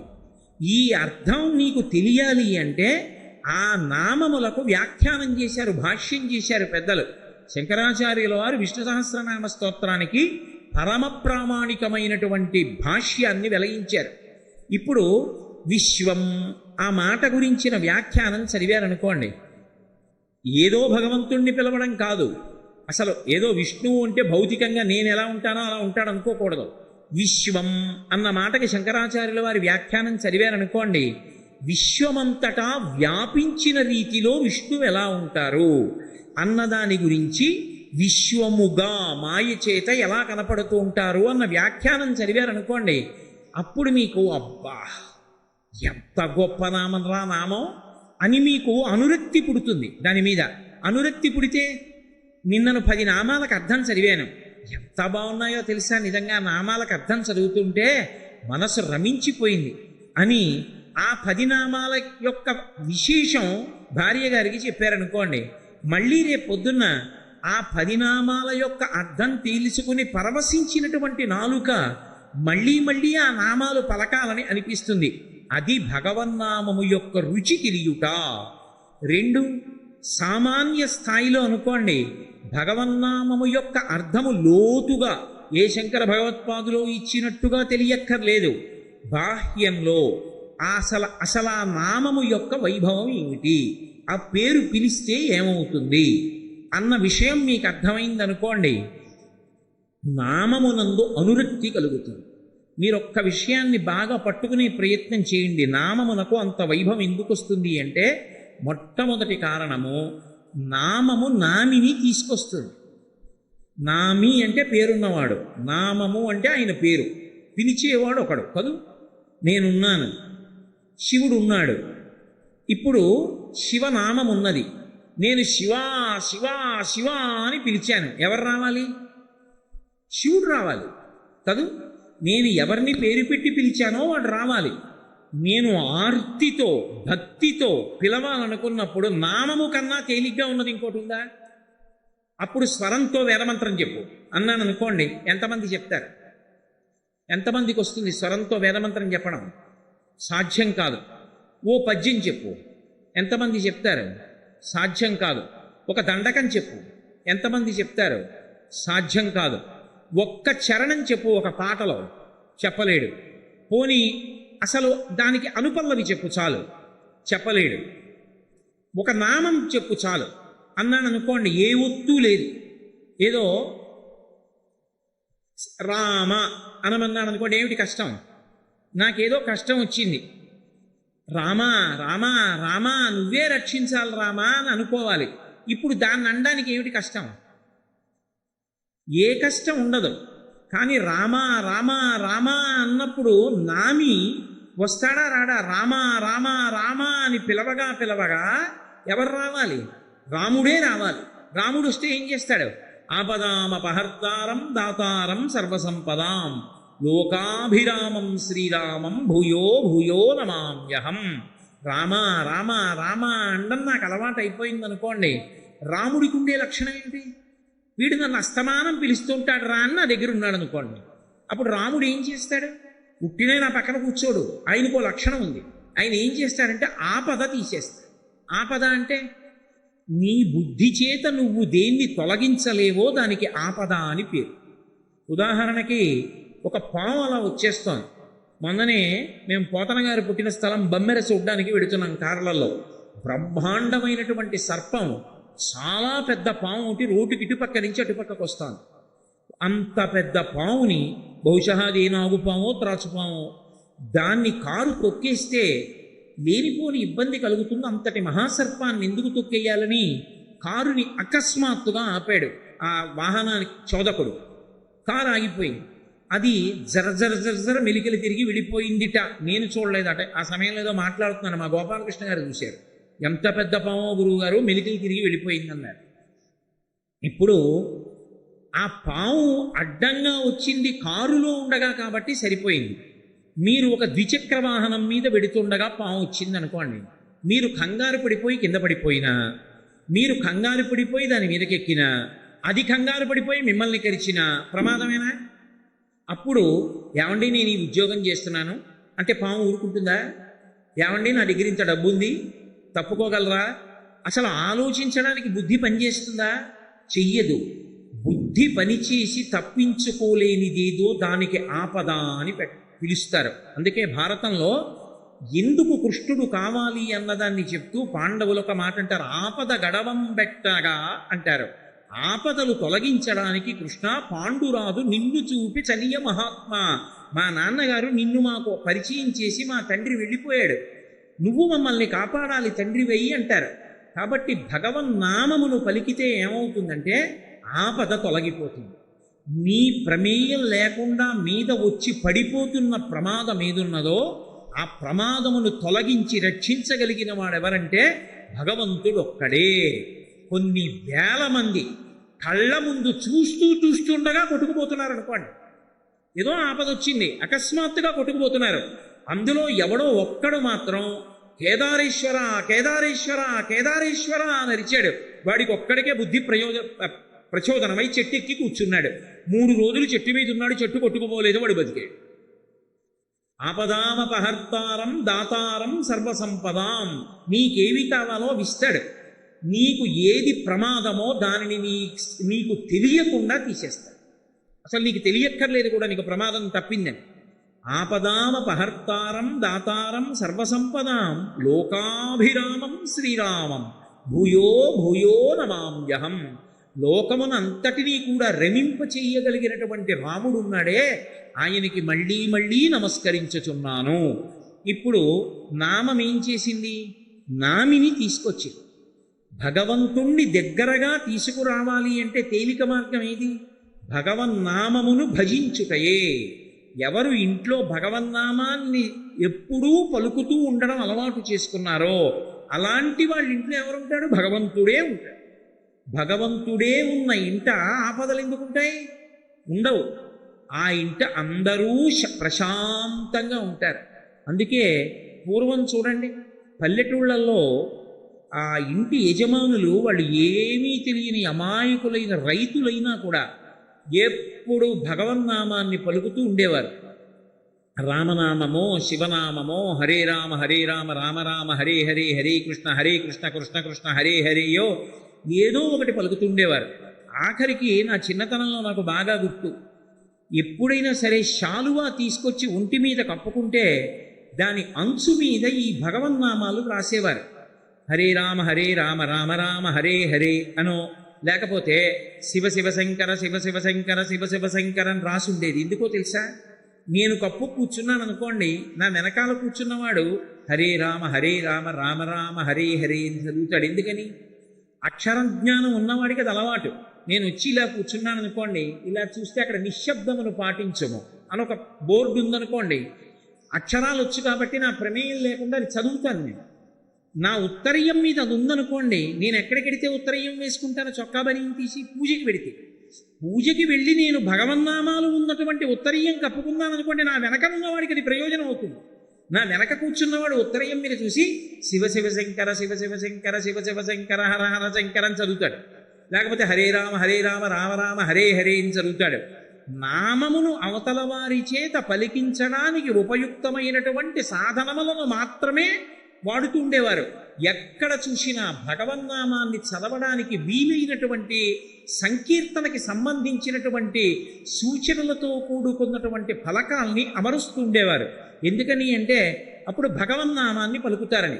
నా చిన్నతనంలో నాకు బాగా గుర్తు, ఆఖరికి ప్రభుత్వ వాహనాలలో కూడా భగవన్నామమును స్మరించండి అని ఉండి హరే రామ రామ రామ హరే హరే లోపల రాసి ఉండేది. ఎక్కినవాడు ఏదో ఒకటి చదువుతూ ఉంటాడు కాబట్టి లోయలోకి వెళ్ళిపోవలసి ఉన్నా కూడా ఆ సమయానికి బ్రేకులు పట్టి బస్సు డ్రైవర్కి చాకచక్యం అబ్బి అందరూ సురక్షితంగా ఉండేవారు. కాబట్టి ఎక్కడ చూసినా నామం పలకడానికి అవకాశం కల్పించేవారు. ఇంట్లో ఉన్న వాళ్ళందరూ ఎప్పుడూ పెద్దలు నామం పలికేవారు. నామమును పలికితే నామి వస్తాడు. కోటేశ్వరరావు గారు అని పిలిస్తే ఏమండి ఒక్కసారి రండి అంటే నేను ఎలా వస్తానో అలా ఒక్కసారి రండని కూడా అనక్కర్లేదు. కోటేశ్వరారు కోటేశ్వరారు కోటేశ్వరారు అని అరిచారనుకోండి, నేనేం చేస్తాను? ఏమిటండి అలా పిలుస్తున్నారు అంటాను. నేను ఎలా అంటున్నానో అంతకన్నా తేలికగా భగవంతుడు అంటాడా? అండా కరుణామయుడు. కాబట్టి భగవంతుణ్ణి తెచ్చుకోవడానికి తేలిక మార్గము భగవన్నామ సంకీర్తనమే. నామమును తీసుకొస్తుంది. 2, భగవన్నామమును పలికినటువంటి కారణం చేత సమస్త పాప రాశి ధ్వంసమవుతుంది. వశిష్ఠుడు అమాయకుడై దశరథ మహారాజు గారికి పుట్టినటువంటి పెద్ద కొడుక్కి రామా అని పేరు ఉంచాడా? అదేదో సరదాగా ఉంటుందండి, నా పేరు పలకడానికి ఏదో కొత్తతనంగా ఉందండి అని పెట్టాడు ఆ పేరు. అందుకు పెట్టలేదు. ఎందుకు పెట్టాడంటే ఆయన బ్రహ్మర్షి. ఆయన దాన్ని మహదవకాశంగా తీసుకున్నాడు. నేను ఇప్పుడు ఈ పిల్లవాడికి ఏ పేరు ఉంచుతానో, ఈయన కథ చదువుకున్నా, ఈయన గురించి తెలుసుకున్నా, ఈయన పేరు పలకడం మీద లోకానికంతటికీ కూడా అనురక్తి ఏర్పడుతుంది. ఎటువంటి నామాన్ని తీసుకొచ్చి పెట్టాడు అంటే అదేం సామాన్యమైన విషయం పెట్టలేదు. ఆయన అష్టాక్షరీ మహామంత్రానికి ప్రాణప్రదమై జీవమైనటువంటి అక్షరము రా. ఎందుకనంటే అష్టాక్షరీ మహామంత్రంలోంచి రా అన్న అక్షరాన్ని తీసేశారనుకోండి, నా ఆయనాయ, నువ్వు ఎవ్వరికీ కూడా ఆధారభూతుడవు కావు, వ్యతిరేకమైన అర్థం వస్తుంది. రా ఉందనుకోండి, మంత్రానికి అంతటికీ కూడా సక్రమమైన అర్థం వస్తుంది. రా అగ్నిబీజం. సంస్కృతంలో ఒక్కొక్క అక్షరమునందు ఒక్కొక్క శక్తి ఉంటుంది. ఆ అక్షరాన్ని మీరు నాలుక మీద పలుకుతున్నారనుకోండి, అది విస్ఫోటనం అవుతుంది, పగులుతుంది. మీరు చూడండి, కొన్ని మాత్రలు ఉంటాయి, వాటిని నాలుక మీద పెట్టుకుంటే వెంటనే మంచినీళ్ళు అక్కర్లేదు, కరిగిపోయి లోపలికి వెళ్ళిపోతాయి. ఒక్కొక్క మాత్ర ఉందనుకోండి, కొంచెం పెద్దది ఉంటుంది, నీటి సహాయం తీసుకుని నీటితో గుటక వేసి లోపలికి పుచ్చుకోవలసి ఉంటుంది. ఇప్పుడు మీరు ఏ మాత్ర పుచ్చుకున్నారో ఆ మాత్ర లోపలికి వెళ్ళి అలా ఉండిపోతుందా? ఉండదు, అది కరిగిపోతుంది. అది కరిగిపోవడమే విస్ఫోటనం అంటారు. కరిగిపోయి అందులో ఉన్నటువంటి రసాయనములన్నీ రక్తంలో కలుస్తాయి. ఇప్పుడు ఆ రసాయనం ఏం చేస్తుంది? ఏ వ్యాధి కలగడానికి తగిన సూక్ష్మాంగ జీవులు రక్తంలోకి వెళ్ళాయో వాటనన్నిటికీ కూడా ఈ రసాయనం చంపేస్తుంది. వ్యాధి నుండి బయటపడ్డా లేదా? మాత్ర వేసుకున్నది నువ్వు, కానీ మాత్ర లోపలికి వెళ్ళి ఎంత విస్ఫోటనం చేస్తోందో నీకు తెలుసా? తెలియక్కర్లేదు, దాని ఫలితం అది చూపిస్తుంది. అలాగే అక్షరముల యందు కూడా విస్ఫోటన శక్తి ఉంటుంది. అందుకే శబ్దము శక్తి స్వరూపము.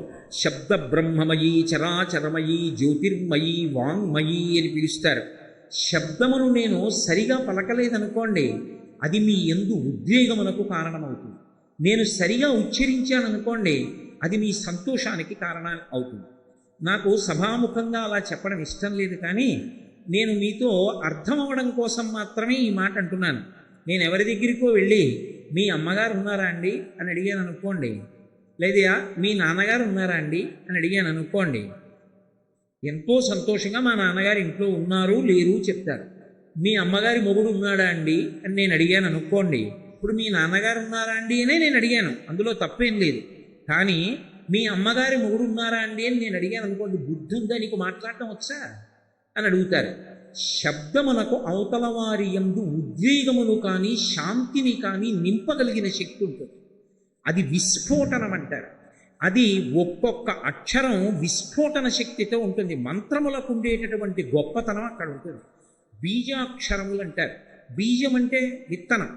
విత్తనాన్ని నేను మీకు ఉదాహరణ చెప్పాలంటే, ఓ చిక్కుడు గింజ తీసుకెళ్ళి నేను మట్టిలో పెట్టి నీళ్లు పోసాను అనుకోండి, ఆ చిక్కుడు గింజ బద్దలవుతుంది, రెండు కింద చీల్తుంది, మధ్యలోంచి అంకురం పైకి వస్తుంది.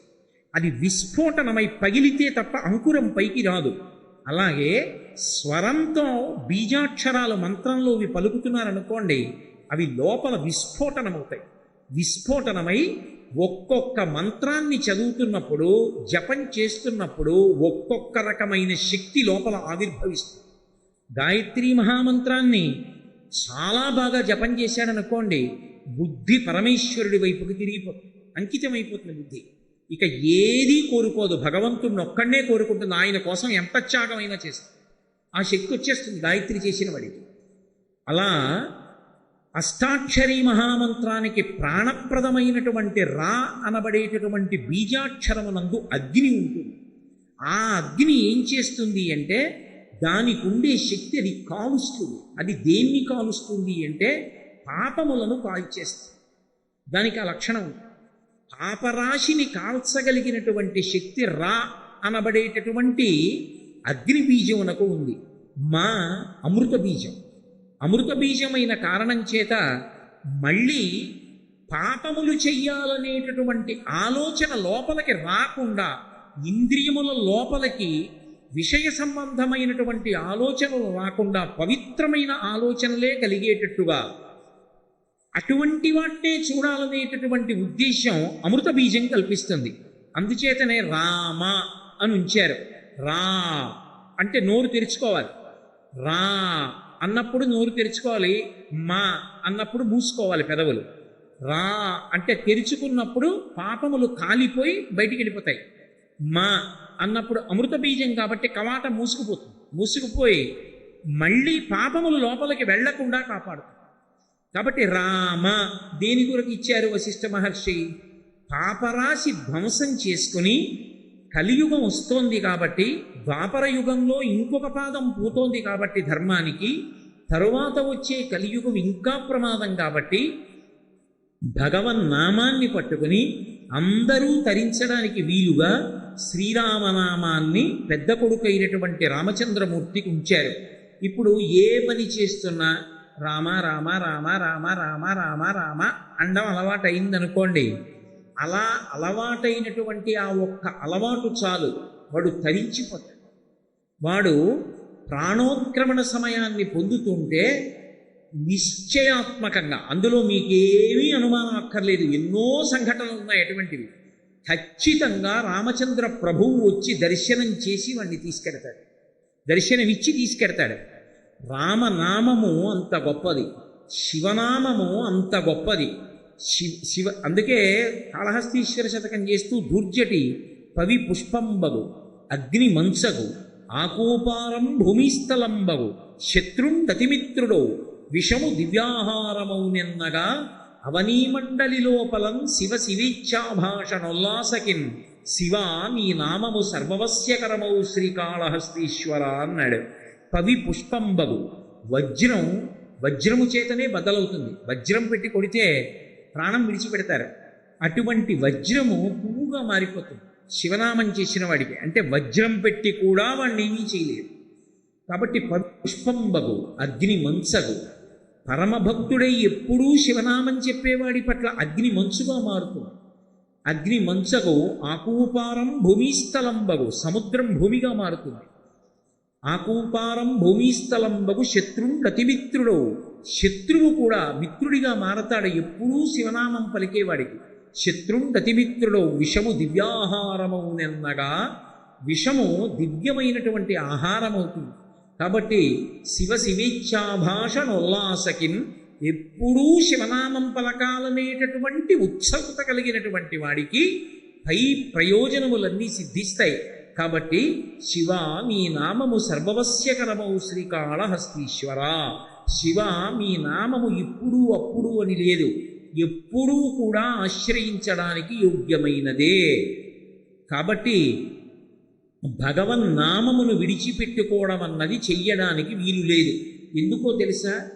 భగవన్నామాన్ని పలకడానికి కావలసిన ఉపకరణాన్ని ఇచ్చి భగవన్నామాన్ని పలకడానికి ఏ విధమైనటువంటి నియమాన్ని లేకుండా తీసేశాడు ఈశ్వరుడు. మిగిలిన ఏది చెయ్యాలన్నా ఏదో ఒక నియమం పాటించాలి. భగవన్నామం పలకడానికి మీరు కొత్తగా తేవక్కర్లేదు. నేను అభిషేకం చేస్తాను అన్నాను అనుకోండి, కనీసం నీళ్లు తెచ్చుకోవాలి. నేను సంధ్యావందనం చేస్తాను అన్నాను అనుకోండి, ఆచమనం చేయడానికి కనీసం అక్కడ ఒక పాత్ర ఉండాలి. నేను అర్ఘ్యం ఇస్తాను అంటే కనీసం అక్కడ నీళ్లు ఉండాలి. నేను రామనామం పలుకుతాను, ఏం కావాలి? నీకేం కావాలో అది పరమేశ్వరుడు ఇచ్చేశాడు, అది ఎప్పుడు నీతో ఉంటుంది. స్వరపేటిక కంఠంలో పెట్టాడు. ఆ స్వరపేటిక ఉన్న కారణం చేత నామమును పలకడానికి నీకు వేరొక వస్తువు అక్కర్లేదు. వేరు వస్తువులు తెచ్చి నువ్వు చేసినటువంటివన్నీ నీకు ఫలిస్తాయని నమ్మకం లేదు. మీరు యజ్ఞం చేశారనుకోండి, ఆ యజ్ఞం ఎలా చెయ్యాలో అలా చెయ్యాలి. అంతేగాని యజ్ఞం సరిగా చేయకపోతే యజ్ఞం ఫలితాన్ని ఇస్తుందని చెప్పడం కష్టం. ఓ పూజ చేశారనుకోండి, పూజ యందు మనసు నిలబెట్టాలి, అప్పుడే ఫలితం ఇస్తుంది. భగవన్నామం పలికారనుకోండి, మీ మనసు అక్కడ ఉందా లేదాతో సంబంధం లేదు, నామం ఫలితాన్ని ఇచ్చేస్తుంది. పైగా దేనికైనా ఉపకరణం కావాలి, భగవన్నామం పలకడానికి ఉపకరణం అక్కర్లేదు. కాబట్టి నామము పలకడానికి ఏది అవసరమో దానిని భగవంతుడు ఒక్క మనుష్యుడికి ఇచ్చాడు. అంటే ఆయన ఉద్దేశ్యం ఏమిటి?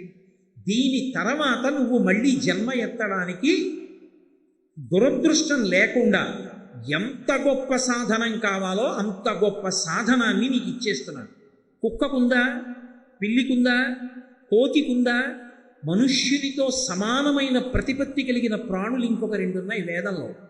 వాటిని ఏనుగు, కోతి, ఈ రెండు కూడా రెండంచెలలో తింటాయి. రెండంచెలలో ఏ ప్రాణి అయినా తింది అంటే అది ఉత్కృష్ట ప్రాణి అని పేరు. కోతి తిన్నగా నోరు పెట్టి తినదు, చేత్తో తీసుకుని నోట్లో పెట్టుకుంటుంది. అరటిపండు ఇచ్చారనుకోండి, చేత్తో తీసుకుని నోట్లో పెట్టుకుంటుంది, రెండంచెలలో తింటుంది.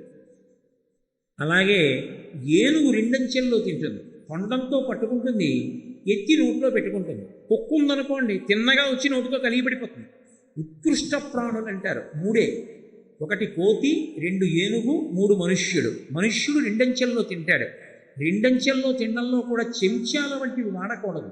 చేతి యందు అమృత బిందు ఉంటుంది, అందుకని చేత్తోనే తినాలి. కానీ మిగిలిన రెండిటికన్నా కూడా మళ్ళీ మనుష్యుడు అధికుడు. అందుకుని జంతువునాం నరజన్మ దుర్లభం అన్నారు శంకరాచార్యుల వారు. ఎందుచేత? ఆ రెండిటికి స్వరపేటిక లేదు.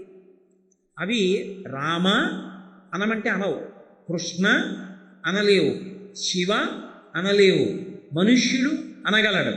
అనగలిగిన మనుష్యుడు అనడం మానేసి మిగిలినవన్నీ అంటే వాడి కర్మ, వాడిని బాగు చేసేవాళ్ళు దుర్వినియోగం చేసుకుంటున్నాడు.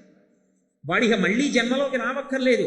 ఆపదల నుండి గట్టెక్కగలడు, సమస్త సౌఖ్యములను పొందగలడు, పాపరాశిని ధ్వంసం చేసుకోగలడు.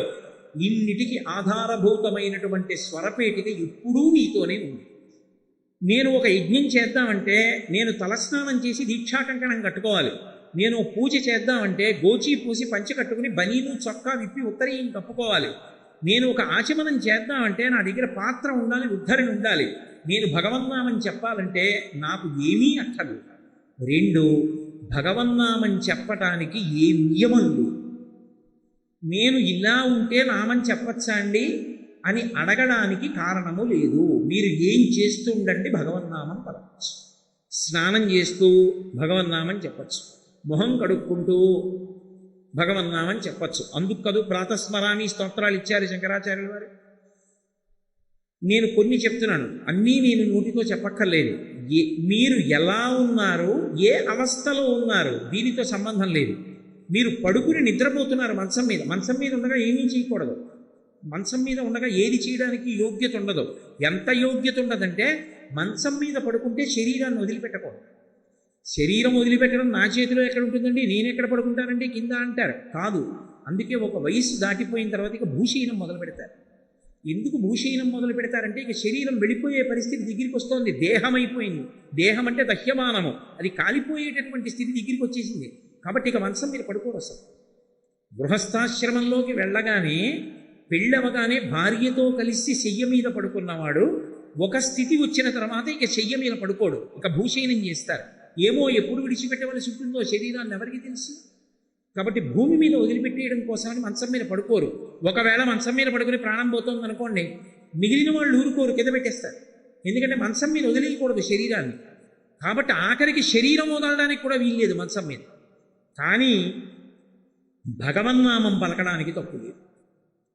నేను నిద్రలో ఉన్నాననుకోండి, నాకేదో పీడకలు వచ్చింది, ఎంతో భయం వేసింది. అప్పుడు నేను ఏం చేయాలి? గోవింద గోవింద గోవింద గోవింద గోవింద అనొచ్చు.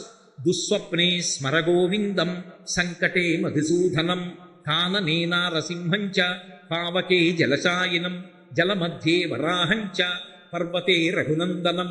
నువ్వు ఎక్కడ ఉన్నా ఒక్కొక్క నామం చెప్పచ్చు. పర్వతం ఎక్కుతున్నావు, ఏ పాము పుట్టలోంచి వచ్చి మీద పడకుండా ఉండాలంటే శ్రీరామ శ్రీరామ శ్రీరామ శ్రీరామ అంటూ పర్వతం ఎక్కాలి. పావకే, ఒకవేళ ఎక్కడైనా ఏ అరణ్యంలోనో వెడుతుంటే అగ్ని పుడుతోందని అనుమానం వస్తే జలశాయినం, జలశాయి జలశాయి జలశాయి అంటూ వెళ్ళాలి. అలాగే దుస్వప్నే, పీడకలు వచ్చి మంచం మీద ఉన్నావు, గోవింద గోవింద గోవింద గోవింద గోవింద అని గోవిందనామని చెప్పాలి. ఎప్పుడెప్పుడు సంకటే, ఏదో సంకటం వచ్చింది, బాబోయ్ ఇప్పుడు ఎలా తప్పుకోవడం, అనవసరంగా చిక్కులో పడ్డానే అనిపించింది, మధుసూదన మధుసూదన మధుసూదన మధుసూదన అనుకోవాలి. సంకటే మధుసూదనం. ఎక్కడెక్కడ జల మధ్యే, ఏ కారణం చేతనో నీళ్లలోకి వెళ్ళావు, వరాహ వరాహ వరాహ వరాహ వరాహ వరాహ అనుకుంటూ ఉండాలి. అప్పుడు జలములో ఎందు రక్ష. కాబట్టి ఎక్కడైనా సరే భగవన్నామని చెప్పచ్చు. స్నానం చేసి ఉన్నావా, లేకపోతే నువ్వు ఏదో శరీర శోధన చేసి ఉన్నావా అంటే ఏ మూత్ర విసర్జనో చేసి వచ్చాడు, భగవన్నామని చెప్పకూడదా? చెప్పచ్చు. ఆఖరికి స్త్రీ రజస్వల దోషంతో ఉంది, భగవన్నామని చెప్పచ్చా? చక్కగా చెప్పచ్చు, ఏమీ తప్పులేదు. మంత్రాలవి చెప్పకూడదు, కానీ భగవన్నామమును పలకచ్చు. రామనామం పలకడానికి శివనామం పలకడానికి ఏమీ దోషం ఉండదు, భగవన్నామమును పలకవచ్చు. భగవన్నామమును పలకడానికి ఏ విధమైనటువంటి దోషము లేదు. పైగా భగవన్నామమునకున్న శక్తి ఏమిటో తెలుసా? దేనికి లేనిది కలియుగంలో భగవన్నామానికి ఇచ్చేశారు తీసుకొచ్చి. మహాపాతకములను ఉంటాయి. అసలు నాకు నిజంగా చెప్పాలంటే నాకు వాటిని నోటితో ఉచ్చరించడం కూడా ఇష్టం ఉండదు. పాపము అన్న మాటకి కొంత పరిధి ఉంటుంది. పాపమునకు ఉండేటటువంటి లక్షణం ఏమి అంటే అది ప్రాణం తీసేది. పాపం బ్రతికుండేటట్టు చేస్తుంది, కానీ బ్రతికి ఉండి బాధపడుతూ పాపాన్ని పుణ్యాన్ని రెండిటినీ ఏకకాలంలో అనుభవిస్తాడు. ఇదే సుందరకాండలో హనుమ తీర్పు చెప్తారు. ఏదో పాపం చేశాడు, ఎప్పుడో ఏదో చెయ్యకూడని పని చేశాడు, ఈ జన్మలో మధుమేహ వ్యాధి వస్తుంది. ఇప్పుడు ప్రాణం ఏం పోదు, హాయిగా ఉపన్యాసం చెప్పచ్చు, హాయిగా భగవన్నామ సంకీర్తనం చేయొచ్చు, హాయిగా పూజ చేసుకోవచ్చు. కానీ ఎప్పుడూ భయం ఉంటుంది. తినకపోతే ప్రమాదం, ఎక్కువ తింటే ప్రమాదం. కాబట్టి తిన్నాడా తినలేదా అన్నట్టుగా తినాలి, తినకుండా ఉండకూడదు. కాబట్టి రెండిటికీ మధ్యలో ఎప్పుడూ బతుకుతూ ఉండాలి. కాబట్టి మధుమేహము గతంలో చేసుకున్న పాపాన్ని పోగొడుతూ ఉంటుంది. చేసుకున్న పాపం ఉంది లేదని అనకు, ఉంది కాబట్టి ఇప్పుడు మధుమేహం వచ్చింది నీకు. పుణ్యం కూడా ఉంది, గతంలో చేసిన పుణ్యం. ఆ పుణ్యానికి ఫలితం నువ్వు ఎక్కడ ఉన్నా అందరూ రెండు చేతులు ఎత్తి నమస్కారం చేస్తారు. ఇప్పుడు కీర్తుంది, బాధ ఉంది, అవి చెయ్యవు. పాతకం ఒకటి ఉంటుంది, అవి పంచమహాపాతకములన ఇది ఉంటాయి. అవి ఒక జన్మతో విడిచిపెట్టవు, అవి వాణ్ణొక్కడిని వదిలిపెట్టవు. వాడితో కూడి ఉన్నవాడిని కూడా కాల్చేస్తాయి. జన్మలు కొన్ని వేల జన్మల వరకు వెంటపడి బాధిస్తూ ఉంటాయి. పరమ భయంకరములన్నమాట పంచమహాపాతకములంటే. అసలు వాటి గురించి చెప్పడానికి కూడా ఇష్టం ఉండదు, కానీ ఒక ఉపన్యాసం చెప్పేటప్పుడు తప్పదు కాబట్టి నేను వాటిని ప్రస్తావిస్తున్నాను. అందులో అన్నిటికన్నా ప్రమాదకరమైన పాపం ఏది అంటే బ్రహ్మహత్య, బ్రాహ్మణుణ్ణి చంపేయడం. బ్రహ్మహత్యాపాతకం అంటారు, అందుకని అది పాతకం. బ్రాహ్మణుణ్ణి చంపకూడదు. రావణాసురుణ్ణి రామచంద్ర ప్రభువు చంపవలసి వచ్చింది. ఆయనకి నిజంగా పాపం అంటుకుంటుందా? పరమధర్మాత్ముడు, కానీ ఆయన 3 చోట్ల శివలింగ ప్రతిష్ఠ చేశాడు. ఎందుకు చేశాడో తెలుసా? ఒక్క రావణహత్య కాదు జరిగింది. రావణహత్యలో వీరహత్య అని ఒకటి, ఛాయాహత్య అని ఒకటి, దానితో పాటుగా కీర్తిహత్య అని ఒకటి, 3 హత్యలు జరుగుతాయి. ఒకటి బ్రహ్మహత్య. బ్రహ్మహత్య అంటే విశ్రవసో బ్రహ్మ యొక్క కుమారుడు కాబట్టి బ్రాహ్మణుడు చనిపోయాడు, దోషం వచ్చింది. వీరహత్య, అంతకుముందు ఆయన ఒక్క కార్తవీర్యార్జునుడి చేతిలో ఓడిపోయాడు, వాలి చేతిలో ఓడిపోయాడు. వీళ్ళిద్దరి చేతిలో తప్ప రావణుడు ఎవరి చేతిలో ఓడిపోలా. అలాంటి వాడిని చంపేశాడు. కాబట్టి రావణుడు రాముడి చేతిలో చచ్చిపోయాడు అనేటప్పటికీ ఆయన వీరరసం అంతా చచ్చిపోయింది. ఇంతటి మహాయోధుడు చచ్చిపోయాడు. కాబట్టి ఇప్పుడు వీరహత్య జరిగింది. 3వది ఉంటుంది ఛాయాహత్య అంటారు. ఛాయాహత్య అంటే కీర్తి. రావణుని యందు ఒక గొప్ప కళాకారుడు ఉన్నాడు.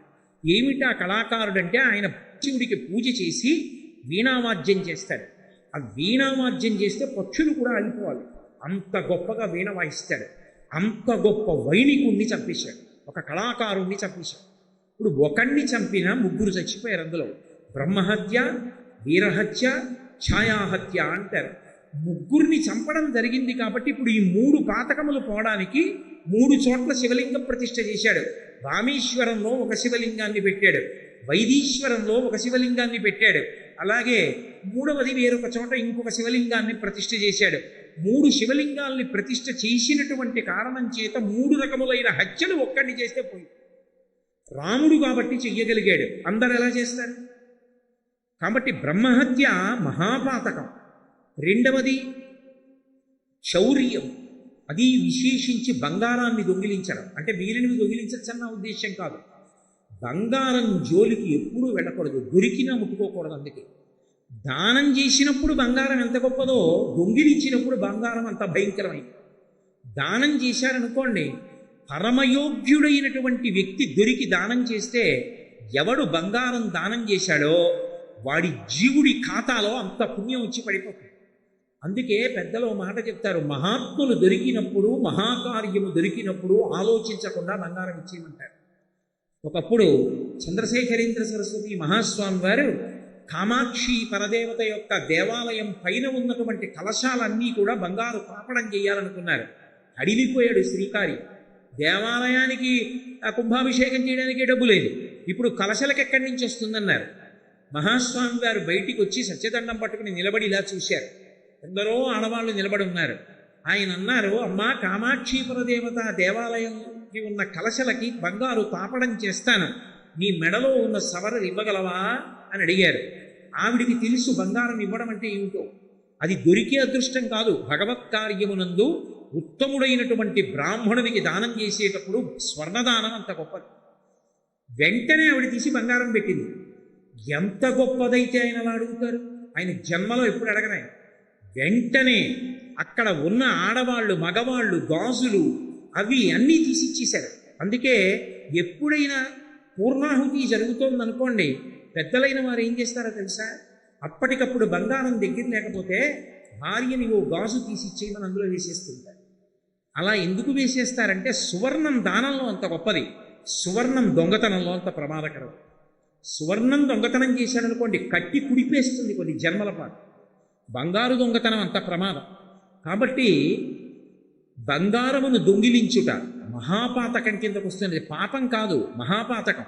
అలాగే గురువుగారు తన ధర్మపత్నితో కలిసి ఏ మంచం మీద నిద్రపోతూ ఉంటారో ఆ మంచం మీద గురుపత్ని పడుకుని ఉండగా గురువుగారు లేనప్పుడు ఆ మంచం మీద గురుపత్నితో కలిసి పడుకోవడం, అంతకన్నా ఒక్క అక్షరం కూడా ఇక నేను ఎక్కువ మాట్లాడాను. గురుపత్నితో కలిసి మంచం మీద పడుకోవడం. 4వది మధుపానం చేయడం, కళ్ళు, సారా ఇలాంటివి తాగడం. ఇవి తాగడం పరమప్రమాద హేతు. అది పాతకమవుతుంది. అది ఈ జన్మతో విడిచిపెట్టదు. అది జన్మజన్మల పాటు బాధ చేస్తుంది. కాబట్టి మధుపానము అంటే కళ్ళు, సారా ఇటువంటి మత్తు పదార్థములన్నింటినీ సేవించడం. ఇక 5వది ఒకటి ఉంటుంది, అది అన్నిటికన్నా ప్రమాదకరమైనటువంటిది. అది ఏమిటో తెలుసా? వాడు ఇలాంటి పనులు చేస్తాడు అని తెలిసిండి కూడా వాడు నా స్నేహితుడిని చెప్పి వాడి పక్కన వాడిని స్నేహితుడని కూర్చోబెట్టుకోవడం. ఏ కారణం చేత చెప్పకూడదు, ఇతను నా స్నేహితుడంటే అనకూడదు. ఆయన ఎవరండి అని అడిగారు అనుకోండి, ఆయన పేరు చెప్పాలి. ఆయనండి ఫలానా, నాతో కలిసి పని చేస్తూ ఉంటారు, లేదా అప్పుడప్పుడు మా ఇంటికి వస్తూ ఉంటారు, లేదా ఎదురింట్లో ఉంటారు అందుకు పరిచయం, లేదా ఆ వీధిలో ఉంటారు అందుకు పరిచయం, నా స్నేహితుడు అని చెప్పారనుకోండి, ఆయన చేసిన పాతకాల్లో ఇంకో వంతు మీకేస్తారు. అది పంచమహాపాతకాలంటారు. అందుకే ఈ 4టిలో ఏదైనా చేసిన వాడని మీకు తెలుసు అనుకోండి, వాడు నా స్నేహితుడు అన్నమాట ఇక మీరు మాట్లాడుకోవాలి. వాడు స్నేహితుడు, నా సుహృత్ అని ఎప్పుడు అనకూడదు. అంటే 5వ పాతం. అప్పుడు ఆ పాతకాల్లో ఒక వంతు పాతకం వీడికి వచ్చి పడిపోతుంది. అలాంటి వాళ్ళందరితో స్నేహం చేసి ఈయన నా స్నేహితుడండి, ఈయన నా స్నేహితుడండి అన్నాడు అనుకోండి, అన్నిటి పాపంలో ఫలితం వచ్చి వీడి ఖాతాలో పడి వీడి ఎందుకు పనికి రాకుండా అయిపోతాడు కొన్ని వేల జన్మలు. అందుకే పంచమహాపాతకాలంటారు. తెలిసి కానీ తెలియక కానీ ఈ జన్మలో చేసి ఉండకపోవచ్చు, కానీ అవి వెంట తరుగుతాయి. ఎప్పుడో చేశాడు, ఎప్పుడో చేసినటువంటి పాతకం వెంటపడి కాలుస్తుంటే దాన్ని పోగొట్టగలిగినది ఏది అంటే నిరంతర భగవన్నామ స్మరణం. ఎవడు ఎప్పుడూ భగవన్నామాన్ని పలుకుతూ ఉంటాడో, భగవన్నామం అంటే మళ్ళీ నా ఉద్దేశం నిన్న మొన్న వచ్చిన దేవుళ్ళు కాదు, ఈ మధ్య వచ్చిన కొంతమంది దేవుళ్ళు ఉన్నారు, వాళ్ళ నామాలు పలకమని నేను చెప్పట్లేదు. వైదికమైనటువంటి దేవతలు, వేదప్రోక్తమైన భగవత్ స్వరూపాలు, అటువంటి స్వరూపాలు ఏమున్నాయో ఆ నామములు, ఓ రామనామం, ఓ శివనామం, ఒక అంబికానామం, లలితానామం, కృష్ణనామం, అటువంటివి ఆ నామములు పలికితే బ్రహ్మహత్యానేక పాతములకన్నిటికీ విరుగుడు ఒక్క భగవన్నామమే. అలాగే 2వది భయంకరమైనటువంటి పాపమైన బంగారమును దొంగిలించుట. తపనీయ చౌర్య తమసంబునకు సూర్య కిరణముల్ హరినామ కీర్తనములు. అంటే దొంగతనం చేయడం అనేటటువంటి చీకటి, దోషము అంటే సంస్కృతంలో చీకటి అని అర్థం ఉంది, దోషము అంటే పాపము అని అర్థం ఉంది. 2 అర్థాలు ఉన్నాయి సంస్కృతంలో. కాబట్టి తపనీయ చౌర్య తమసంబునకు సూర్య కిరణముల్ హరినామ కీర్తనములు. భగవన్నామ సంకీర్తన చేసిన వాడు ఎవరుంటాడో అటువంటి వాడికి దొంగతనం చేసిన, బంగారం దొంగతనం చేసినటువంటి పాతకం కూడా నశిస్తుంది. అలాగే బ్రహ్మహత్యానేక పాపాటములకగ్ని కీలలు హరినామ కీర్తనములు. బ్రహ్మహత్య అనబడేటటువంటి పాతకం ఉందే, అటువంటి అగ్ని, అటువంటి అరణ్యానికి అగ్ని కీల కాల్చేస్తుంది దావానం వల్ల. అంటే బ్రహ్మహత్యానీక పాపాటములకగ్ని కీలలు హరినామ కీర్తనములు తపనీయ చౌర్యసం తమసంబునకు సూర్య కిరణముల్ హరినామ కీర్తనములు గురుతల్ప కల్మష దురితనాగ సమితికి కేసరుల్ హరినామ కీర్తనములు. గురువుగారు పడుకున్నటువంటి మంచం మీద ఆయన భార్య పడుకునుండగా పడుకోవడం అనేటటువంటి భయంకరమైనటువంటి మహాపాతకం అనబడేటటువంటి ఏనుగుల గుంపులకి సింహం లాంటిది భగవన్నామము యొక్క సంకీర్తనము. అలాగే మధుపాన కిల్బిష మదనాగ సమితికి కేసరుల్ హరినామ కీర్తనములు గురుతల్ప కల్మష క్రూరసర్పములకు గేకులు హరినామ కీర్తనములు. ఆ చేసినటువంటి దోషము ఏదైతే ఉందో అంటే మత్తు పానీయాలు కళ్ళు సారా మొదలైనటువంటివి తాగడం అనేటటువంటి భయంకరమైన పాతకమనబడేటటువంటి సర్పం ఏదుందో దానికి ముంగిస వంటిది భగవన్నామము యొక్క సంకీర్తనము. ఈ నామ సంకీర్తన చేత ఎప్పుడూ చేసినటువంటి పాతకం కూడా నశిస్తుంది. అంత గొప్పది భగవన్నామ సంకీర్తనం. మహిత యోగోగ్ర నిత్య సమాధి విధుల అరలు బ్రహ్మాది సురలకు అందరాని భూరి నిర్వాణ సామ్రాజ్య భోగ భాగ్య ఖేళనంబులు హరినామ కీర్తనం. ఎప్పుడు 4 ముఖాలతో వేదం చదువుతూ సమాధిలో ఉండి తనలో తాను శ్రీమన్నారాయణుణ్ణి అనుభవించగలిగినటువంటి చతుర్ముఖ బ్రహ్మగారు పొందగలిగినటువంటి వైభవం కన్నా కూడా గొప్ప అదృష్టాన్ని ఇవ్వగలిగినటువంటిది భగవంతుని యొక్క నామ సంకీర్తనం. కాబట్టి మహిత యోగోగ్ర నిత్య సమాధి విదుర ఎలలు బ్రహ్మాదిసురులకు అందరాని భూరి నిర్వాణ సామ్రాజ్య భోగ భాగ్య కేలనంబులు హరినామ కీర్తనము. భగవన్నామమునందుండే లక్షణం ఏమిటో తెలుసా? దానికి ఒక గొప్ప లక్షణం. భగవన్నామాన్ని పలికేటప్పుడు భగవంతుణ్ణి పిలుస్తున్నానని పిలవక్కరు. నేను ఏదో సుబ్రహ్మణ్యనామం పలుకుదాము అని సుబ్రహ్మణ్యుణ్ణి పిలవక్కర్లేదు. నా మనవుడికి కార్తికేయ శర్మ అని పేరు పెట్టుకున్నాను అనుకోండి. రే కార్తికేయ శర్మ కార్తికేయ శర్మ కార్తికేయ శర్మ అని 10 మాటలు వాడితో ఆడుకుంటూ పిలిచాను అనుకోండి. నేను కార్తికేయ శర్మ అని భగవన్నామాన్ని ఉచ్చరించానని నా ఖాతాలో వేస్తాను. అందుకే భగవన్నామము ఎంత గొప్పదని చెప్పారంటే బిడ్డ పేరు పెట్టి పిలిచిననైన విశ్రామ కేళినైన పద్య గద్య గీత భావార్థములనైన కమలనయను కలుప కలుషహరము. అది భగవంతుణ్ణే పిలవక్కర్లేదు. అందుకే పూర్వం పిల్లలకి పేరు పెట్టుకుంటే తప్పకుండా భగవన్నామాన్ని పెట్టుకునేవారు. ఎందుకు పెట్టుకునేవారు అంటే తెలిసో తెలియకో 10 మాటలు పిల్లాన్ని పిలుస్తుంటే భగవన్నామం పిలవడం అయిపోతుంది. పైగా భగవంతుని నామము మీద ప్రీతి అంకురించడానికి దానికి సంబంధించిన విషయం తెలియాలి. పిల్లవాడి మీద ప్రేమ అంకురించడానికి కొత్తగా సాధనక్కర్లేదు. వాడు నా మనవడు కాబట్టి నాకు ప్రీతి, నా కొడుకు కాబట్టి నాకు ప్రీతి. ఏదో నా కొడుకు పేరు షణ్ముఖుడు అనుకోండి. ఒరే షణ్ముఖ ఒరే షణ్ముఖ అని అవసరం ఉన్నా లేకపోయినా 4 మాటలు పిలుస్తాను. ఎందుకు పిలుస్తాను? వాడంటే నాకు ప్రీతి కాబట్టి. ఏదో నా భార్య పేరు ఈశ్వరి అనుకోండి. ఈశ్వరి ఈశ్వరి అని 10 మాటలు పిలుస్తున్నాను అనుకోండి.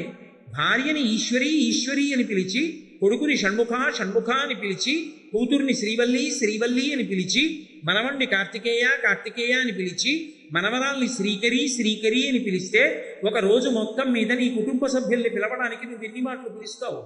కోడల్ని ఏదో కోడల్ని భగవన్నామం ఉంటే ఆ భగవన్నామంతో పిలుస్తున్నావు అనుకో. అప్పుడు ఎన్ని మాటలు భగవన్నామం నీ నోటితో నువ్వు ఉచ్చరించినట్టు. అన్ని మాటలు భగవన్నామం నువ్వు భగవంతుణ్ణి కాదు కదా పిలిచింది, నీ పిల్లల్ని కదా పిలిచావు. భగవన్నామం పిలిచిన ఫలితం ఎందుకు ఇవ్వాలి నీకు అని అడగరు. నీ పిల్లల్ని పిలిచిన నామము ఈశ్వరుడిది కాబట్టి భగవన్నామోచ్చారణ చేశావన్న ఫలితం వేస్తారు. అందుకే పూర్వం పిల్లలకి అర్థం పర్థం లేకుండా ఏదో చిత్ర విచిత్రమైనటువంటి పేర్లన్నీ పుస్తకాల్లో చదువుకు పెట్టేవారు కాదు. పెద్దలని ఆశ్రయించి ఏ భగవన్నామమును ఉంచితే మంచిదో అటువంటి భగవన్నామంతో పిలుచుకునేవారు. కాబట్టి బిడ్డ పేరు పెట్టి పిలిచిననైనా విశ్రామ కేళినైనా. ఆఖరికి ఏదో ఖాళీ దొరికింది, ఆడుకుంటున్నారు. ఆడుకునేటప్పుడు నువ్వు రాముడి పక్షం, నేను కృష్ణుడి పక్షం. కృష్ణుడి పక్షంలో ఉన్న వాళ్ళందరికీ పేర్లు పెట్టుకున్నారు. ఏదో వీడి పేరు అనిరుద్ధుడు, వీడి పేరు బలరాముడు, ఇలా పేర్లు పెట్టుకున్నారు. రాముడి పక్షానికి పేర్లు పెట్టారు. ఏదో వాడు లక్ష్మణుడు, వాడు భరతుడు, ఇలా పేర్లు పెట్టుకున్నారు. నిజంగా వాళ్ళ పేర్లు అది కావు. వాడు ఆడుకుంటూ లక్ష్మణుడావు లక్ష్మణుడావు అన్నాడు. వాడు ఆడుతూ సంకర్షణుడవు సంకర్షణుడవు అన్నాడు. వాడు సంకర్షణుడు అన్నందుకు వాడికి ఫలితం, వీడు లక్ష్మణుడు అన్నందుకు వీడికి ఫలితం. విశ్రామ కేళినైన పద్య గద్య గీత భావార్థములనైన పద్యం, ఓ పద్యం నోటికి వచ్చనుకోండి, పనికి మాలిన పద్యాలు ధారణ చేయకూడదు. అందుకే పోతన గారు అంటారు, హరినామస్తుతి చేయు కావ్యము సువర్ణాంభోజి హంసావళి సురుచిభ్రాజితమై మానస సరస్ఫూర్తి వెలుగొందు శ్రీహరినామ స్థుతి లేని కావ్యము విచిత్రార్థాన్వితంబయ్యు శ్రీకరమయ్యుండదయోగ్య దుర్మదనత్కాకోల కర్తాకృతిని అంటారు. మీరు ఎంత గొప్ప పదగుంభనంతో కావ్యరచన చేశారన్న దానితో సంబంధం ఉండదు. అందులో భగవంతుని యొక్క నామస్పర్శ ఉంటే అది చదువుకున్నవాడు అభ్యున్నతిని పొందుతాడు. అది లేకుండా కేవలం పదగుంభనంతో ఉందనుకోండి, దాన్ని చదువుకోవడం వల్ల ఉపయోగం ఉండదు. భగవన్నామము యొక్క కీర్తన కలిగినటువంటి కావ్యము హంసలు వచ్చే మానస సరోవరం లాంటిది. భగవన్నామం లేకుండా ఏదో అర్థం లేకుండా కాసేపు పాడుకోవడానికి, చదువుకోవడానికి రచన చేసినటువంటి పద్యాలు ఎటువంటివి అంటే, పిండాలు పెట్టేటటువంటి రేవుకొచ్చే కాకులు ఎటువంటివో అటువంటి పుస్తకాలు. కాబట్టి భగవన్నామమునకు అంత గొప్ప ఉంది. బిడ్డ పేరు పెట్టి పిలిచిననైన విశ్రామ కేళినైన పద్య గద్య గీత. ఏదో గద్య, ఒక గద్య చదువుకున్నాడు ఒక ఆయన. ఆ గద్య నిండా భగవన్నామాలు ఉంటాయి.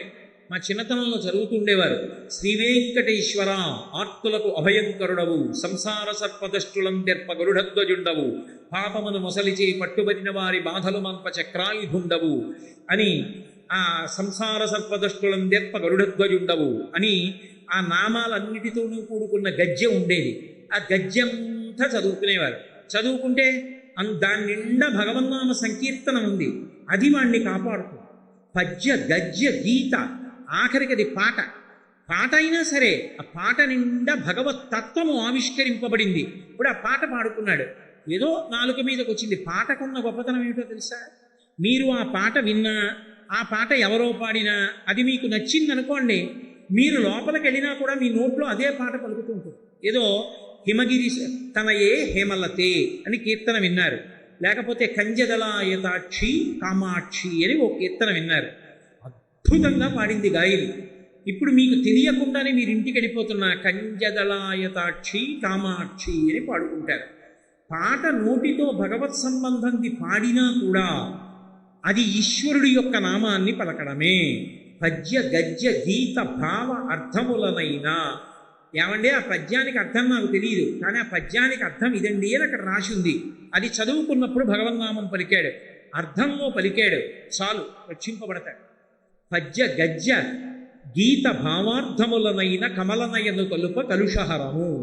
భగవన్నామం పలకడం అన్నది ఎప్పుడెప్పుడు పలకడం అలవాటు కావాలి అని అడిగారు.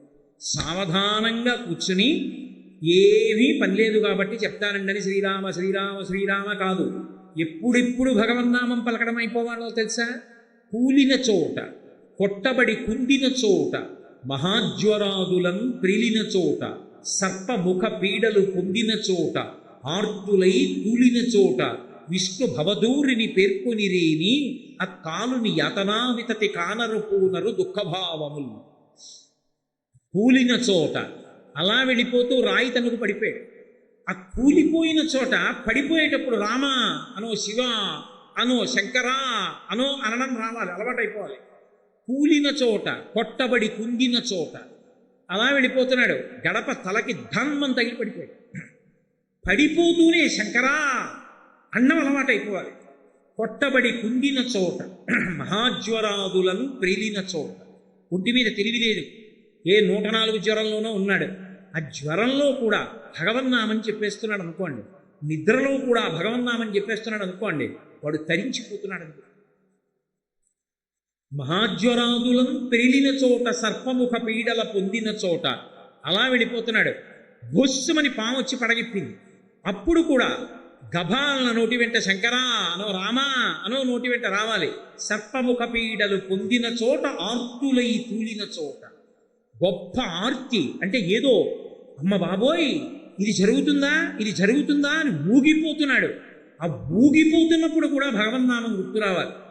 అలా గుర్తొస్తే ఆర్తులై తూలిన చోట విష్ణు భవదూరిని పేర్కొనిరేని, భగవంతుడి యొక్క నామం పలకడం అలవాటైతే ఆ కాలుని యాతనావితతి కానరు. అసలు యమధర్మరాజు యొక్క దర్శనం అటువంటి వారికి ఉండదు. ఎందుకో తెలుసా? వాడికి గడప తగిలి పడిపోతే భగవన్నామని చెప్పడం అలవాటు. వాడు తూలి పడిపోతే భగవన్నామని చెప్తాడు.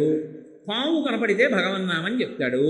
ఇన్ని చెప్పిన వాడు ప్రాణం పోయే ముందు వాడికి ఊపిరి అందక, ఊపిరి లోపలికి వెళ్ళక, లేకపోతే లోపల ఊపిరి బయటికి వెళ్ళక, గుటక పడక, కళ్ళు కనపడక, చెవులు వినపడక, భటులు కనపడుతుంటే భయపడిపోయినటువంటి సందర్భంలో ఈ అలవాటు మీద భగవన్నామని చెప్పాడు అనుకోండి.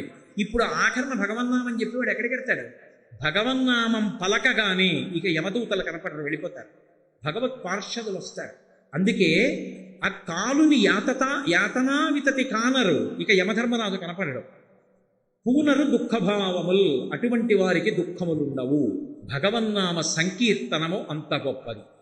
అందుకే ప్రాణం పోయేటప్పుడు భగవన్నామని చెప్పగలిగితే అంతకన్నా అదృష్టవంతుడు లోకంలో లేడు. మనకి ఒక మాట అంటారు, బ్రతికియున్నన్నాళ్ళు నీ భజన తప్పను కాని మరణకాలమునందు మరతునేమో ఆ వేళ యమదూతల అగ్రహంబున వచ్చి ప్రాణముల్ పెకలించి పట్టునప్పుడు కపవాత పైత్యముల్ కప్పగా శ్రమచేత కంపముద్భవమంది కష్టపడుచు నారాయణాయంచు నాజిక్వతో నిన్ను పిలుతునో శ్రమచేత పిలువలేనో నాటికిపుడి నీ నామ స్మరణ చేతు చివినిడవయ్య భూషణ వికాస శ్రీధర్మపుర నివాస దుష్ట సంహార నరసింహ దురిత దూర. బతికున్నప్పుడు ఓపికున్నప్పుడు నామం చెప్తాను. ఆ రోజున చిట్ట చివరన ఆఖరి ఊపిరిలో ఆగిపోతుంటే కపవాత పైత్యములు కప్పేస్తే భయంకరమైన యమదూతలు వచ్చి పాశాలు వేసి ప్రాణాల్ని ఉగ్గడిస్తుంటే నారాయణాయంచు నా జిహ్వతో నిన్ను పిలుతునో శ్రమచేత పిలువలేను.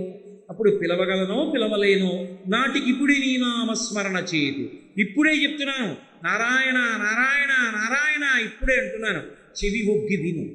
వీడు అన్నాడు నామం అని గుర్తుపెట్టుకో, అప్పుడు జ్ఞాపకం తెచ్చుకో. పాపం ఇప్పుడు అనలేకపోతున్నాడు కానీ అన్నాడు రా అప్పుడు అని, నన్ను రక్షించు తండ్రి, అప్పుడు అనగలనో అనలేనో బెంగ పెట్టుకుని ఇప్పుడు పలికారు పెద్దలు. భగవన్నామం అంత గొప్పది. కాబట్టి నారాయణాయంచు నాజిక్వతో నిన్ను పిలుతునో శ్రమచేత పిలువలేనో నాటికిపుడి నీ నామస్మరణ చేతి చెవిరిడవయ్య భూషణ వికాస శ్రీధర్మపుర నివాస దుష్ట సంహార నరసింహ దురిత దూర. ఇప్పుడే చెవి ఒగ్గి వినవయ్యా స్వామి అంటారు. అజామీడోపాఖ్యానమని భాగవతంలో ఎన్ని పాపాలు చేసినా చచ్చిపోయే ముందు ఒక్కసారి భగవన్నామ సంకీర్తన చేశాడు. ఎందుకు? భగవంతుడిని పిలుద్దామని కాదు, కొడుక్కి నారాయణ అని పేరు పెట్టుకున్నాడు. యమదూతలు కనబడి ప్రాణాలు లాగేస్తుంటే నారాయణ నారాయణ నారాయణ అని ఆత్మ ప్రలపించి అంటారు పోతన గారు. కొడుకుని పిలిచాడు. ఈతడు కోటి జన్మలకు ఎక్కుడు సంఖ్యల ఎందు చెందు పాప నివహంబులనందిటి పారద్రోల ప్రఖ్యాతిమదిన్ మహామరణ కాలమునన్ హరి పుణ్యనామ సంభూత దివ్యాక్షర విభూతిని సంగ్రహంబునన్ అన్నారు. ప్రాణం పోయే ముందు ఒక్కసారి ఆఖరణ శరీరం వదిలిపెట్టేసే ముందు నారాయణ అన్నాడు. కాబట్టి ఈతడు కోటి సంఖ్యలకు ఎక్కుడు జన్మలయందు చెందు పాప నివహంబులనన్నిటి పారద్రోల ప్రఖ్యాతిమతిన్. కోటి జన్మలు కాదు, కోటి అంకెలు మీరు వేస్తే అది ఎంత అవుతుందో అన్ని జన్మలలో చేసిన పాపాలు ఆఖరణ చెప్పిన నామానికి పోయి. నామం అంత గొప్ప, భగవన్నామమును పలకడం అంత గొప్పది. భగవన్నామం పలకడం అంత తేలికైంది. అది విడిచిపెట్టుకోవడం అంతటి దరిద్రం. దాన్ని విడిచిపెట్టుకోవడం కన్నా ఇంకోటి లేదు. కానీ ఇన్ని తెలిసి పలకగలమా భగవన్నామాన్ని? పలకలేము. అక్కర్లేనివి ఎన్నో మాట్లాడబుద్ధేస్తుంది. అవసరమైన భగవన్నామం పలకడానికి మాత్రం సమయం ఉంది. అందుకే గోపరాజు గారు అన్నాడు, హరునకు విభీషణునకు అద్రిచకున్ తిరుమంత్రరాజమై కరికి నహల్యకున్ ద్రుపదకంజకు నాత్తి హరించు చుట్టమై బరగిన ఎట్టి నీ పతిత పావన నామము నాదు జిహ్వపై నిరంతరము నటింపచేయువి కదా శరధి కరుణాపయోనిధి అని అడిగాడు. చాలా గొప్పదే రామనామం. కానీ నేను పలుకుదామంటే పలకగలుగుతున్నానా? ఎప్పుడూ అక్కర్లేని విషయాలన్నీ మాట్లాడతాను. అవసరమైన భగవన్నామం మాత్రం నోటి వెంట రాదు. రామా నువ్వే నా చేత పలికించవయ్యా అన్నారు. నామము ఎంత గొప్పదో తెలుసా? మీకు ఒక్క విషయం చెప్తాను, బాగా జ్ఞాపకం పెట్టుకోండి. భగవన్నామం చెప్పాలని భగవన్నామం చెప్పక్కర్లేదు. అది భగవన్నామం అని తెలియకుండా మీరు భగవన్నామాన్ని క్రియావాచకంగా పలికినా కూడా భగవన్నామం రక్షిస్తుంది. నలుగురు దొంగలు అరణ్యంలోకి వెళ్ళారు. నలుగురు నించున్నారు. ఒకడన్నాడు వనీచరామ. మనం ఇప్పుడు అరణ్యంలో తిరుగుతాం, బాటసారులు కనపడితే అన్నాడు. రెండో వాడు అన్నాడు వసుచహరామ. వాళ్ళ దగ్గర ఏది ఉంటే అది దొంగిలిద్దాం. మూడో వాడు అన్నాడు నభయం స్మరామ, అలా దొంగిలించేటప్పుడు మనం భయపడకూడదు అన్నాడు. నాలుగో వాడు అన్నాడు నదంస్తరామ, అయిపోయిన తర్వాత మనం నది దాటి పారిపోతాం అన్నాడు. ఇప్పుడు వాళ్ళు తెలిసో తెలియకో ఈ శ్లోకంలో 4 పాదాలు చెప్పారు. మనీ చరామహ అన్నప్పుడు చరామహ అంటే మనం తిరుగుతాం, క్రియావాచకం. కానీ చివర రామహ, రామ అన్న అక్షరాలు ఉన్నాయి, ఆ తర్వాత ఇంకా వాడేం మాట్లాడలేదు. వసుచ అహరామహ, కనపడ్డ వాళ్ళ దగ్గర దొంగతనం చేద్దాం, చివర రామహ ఉంది.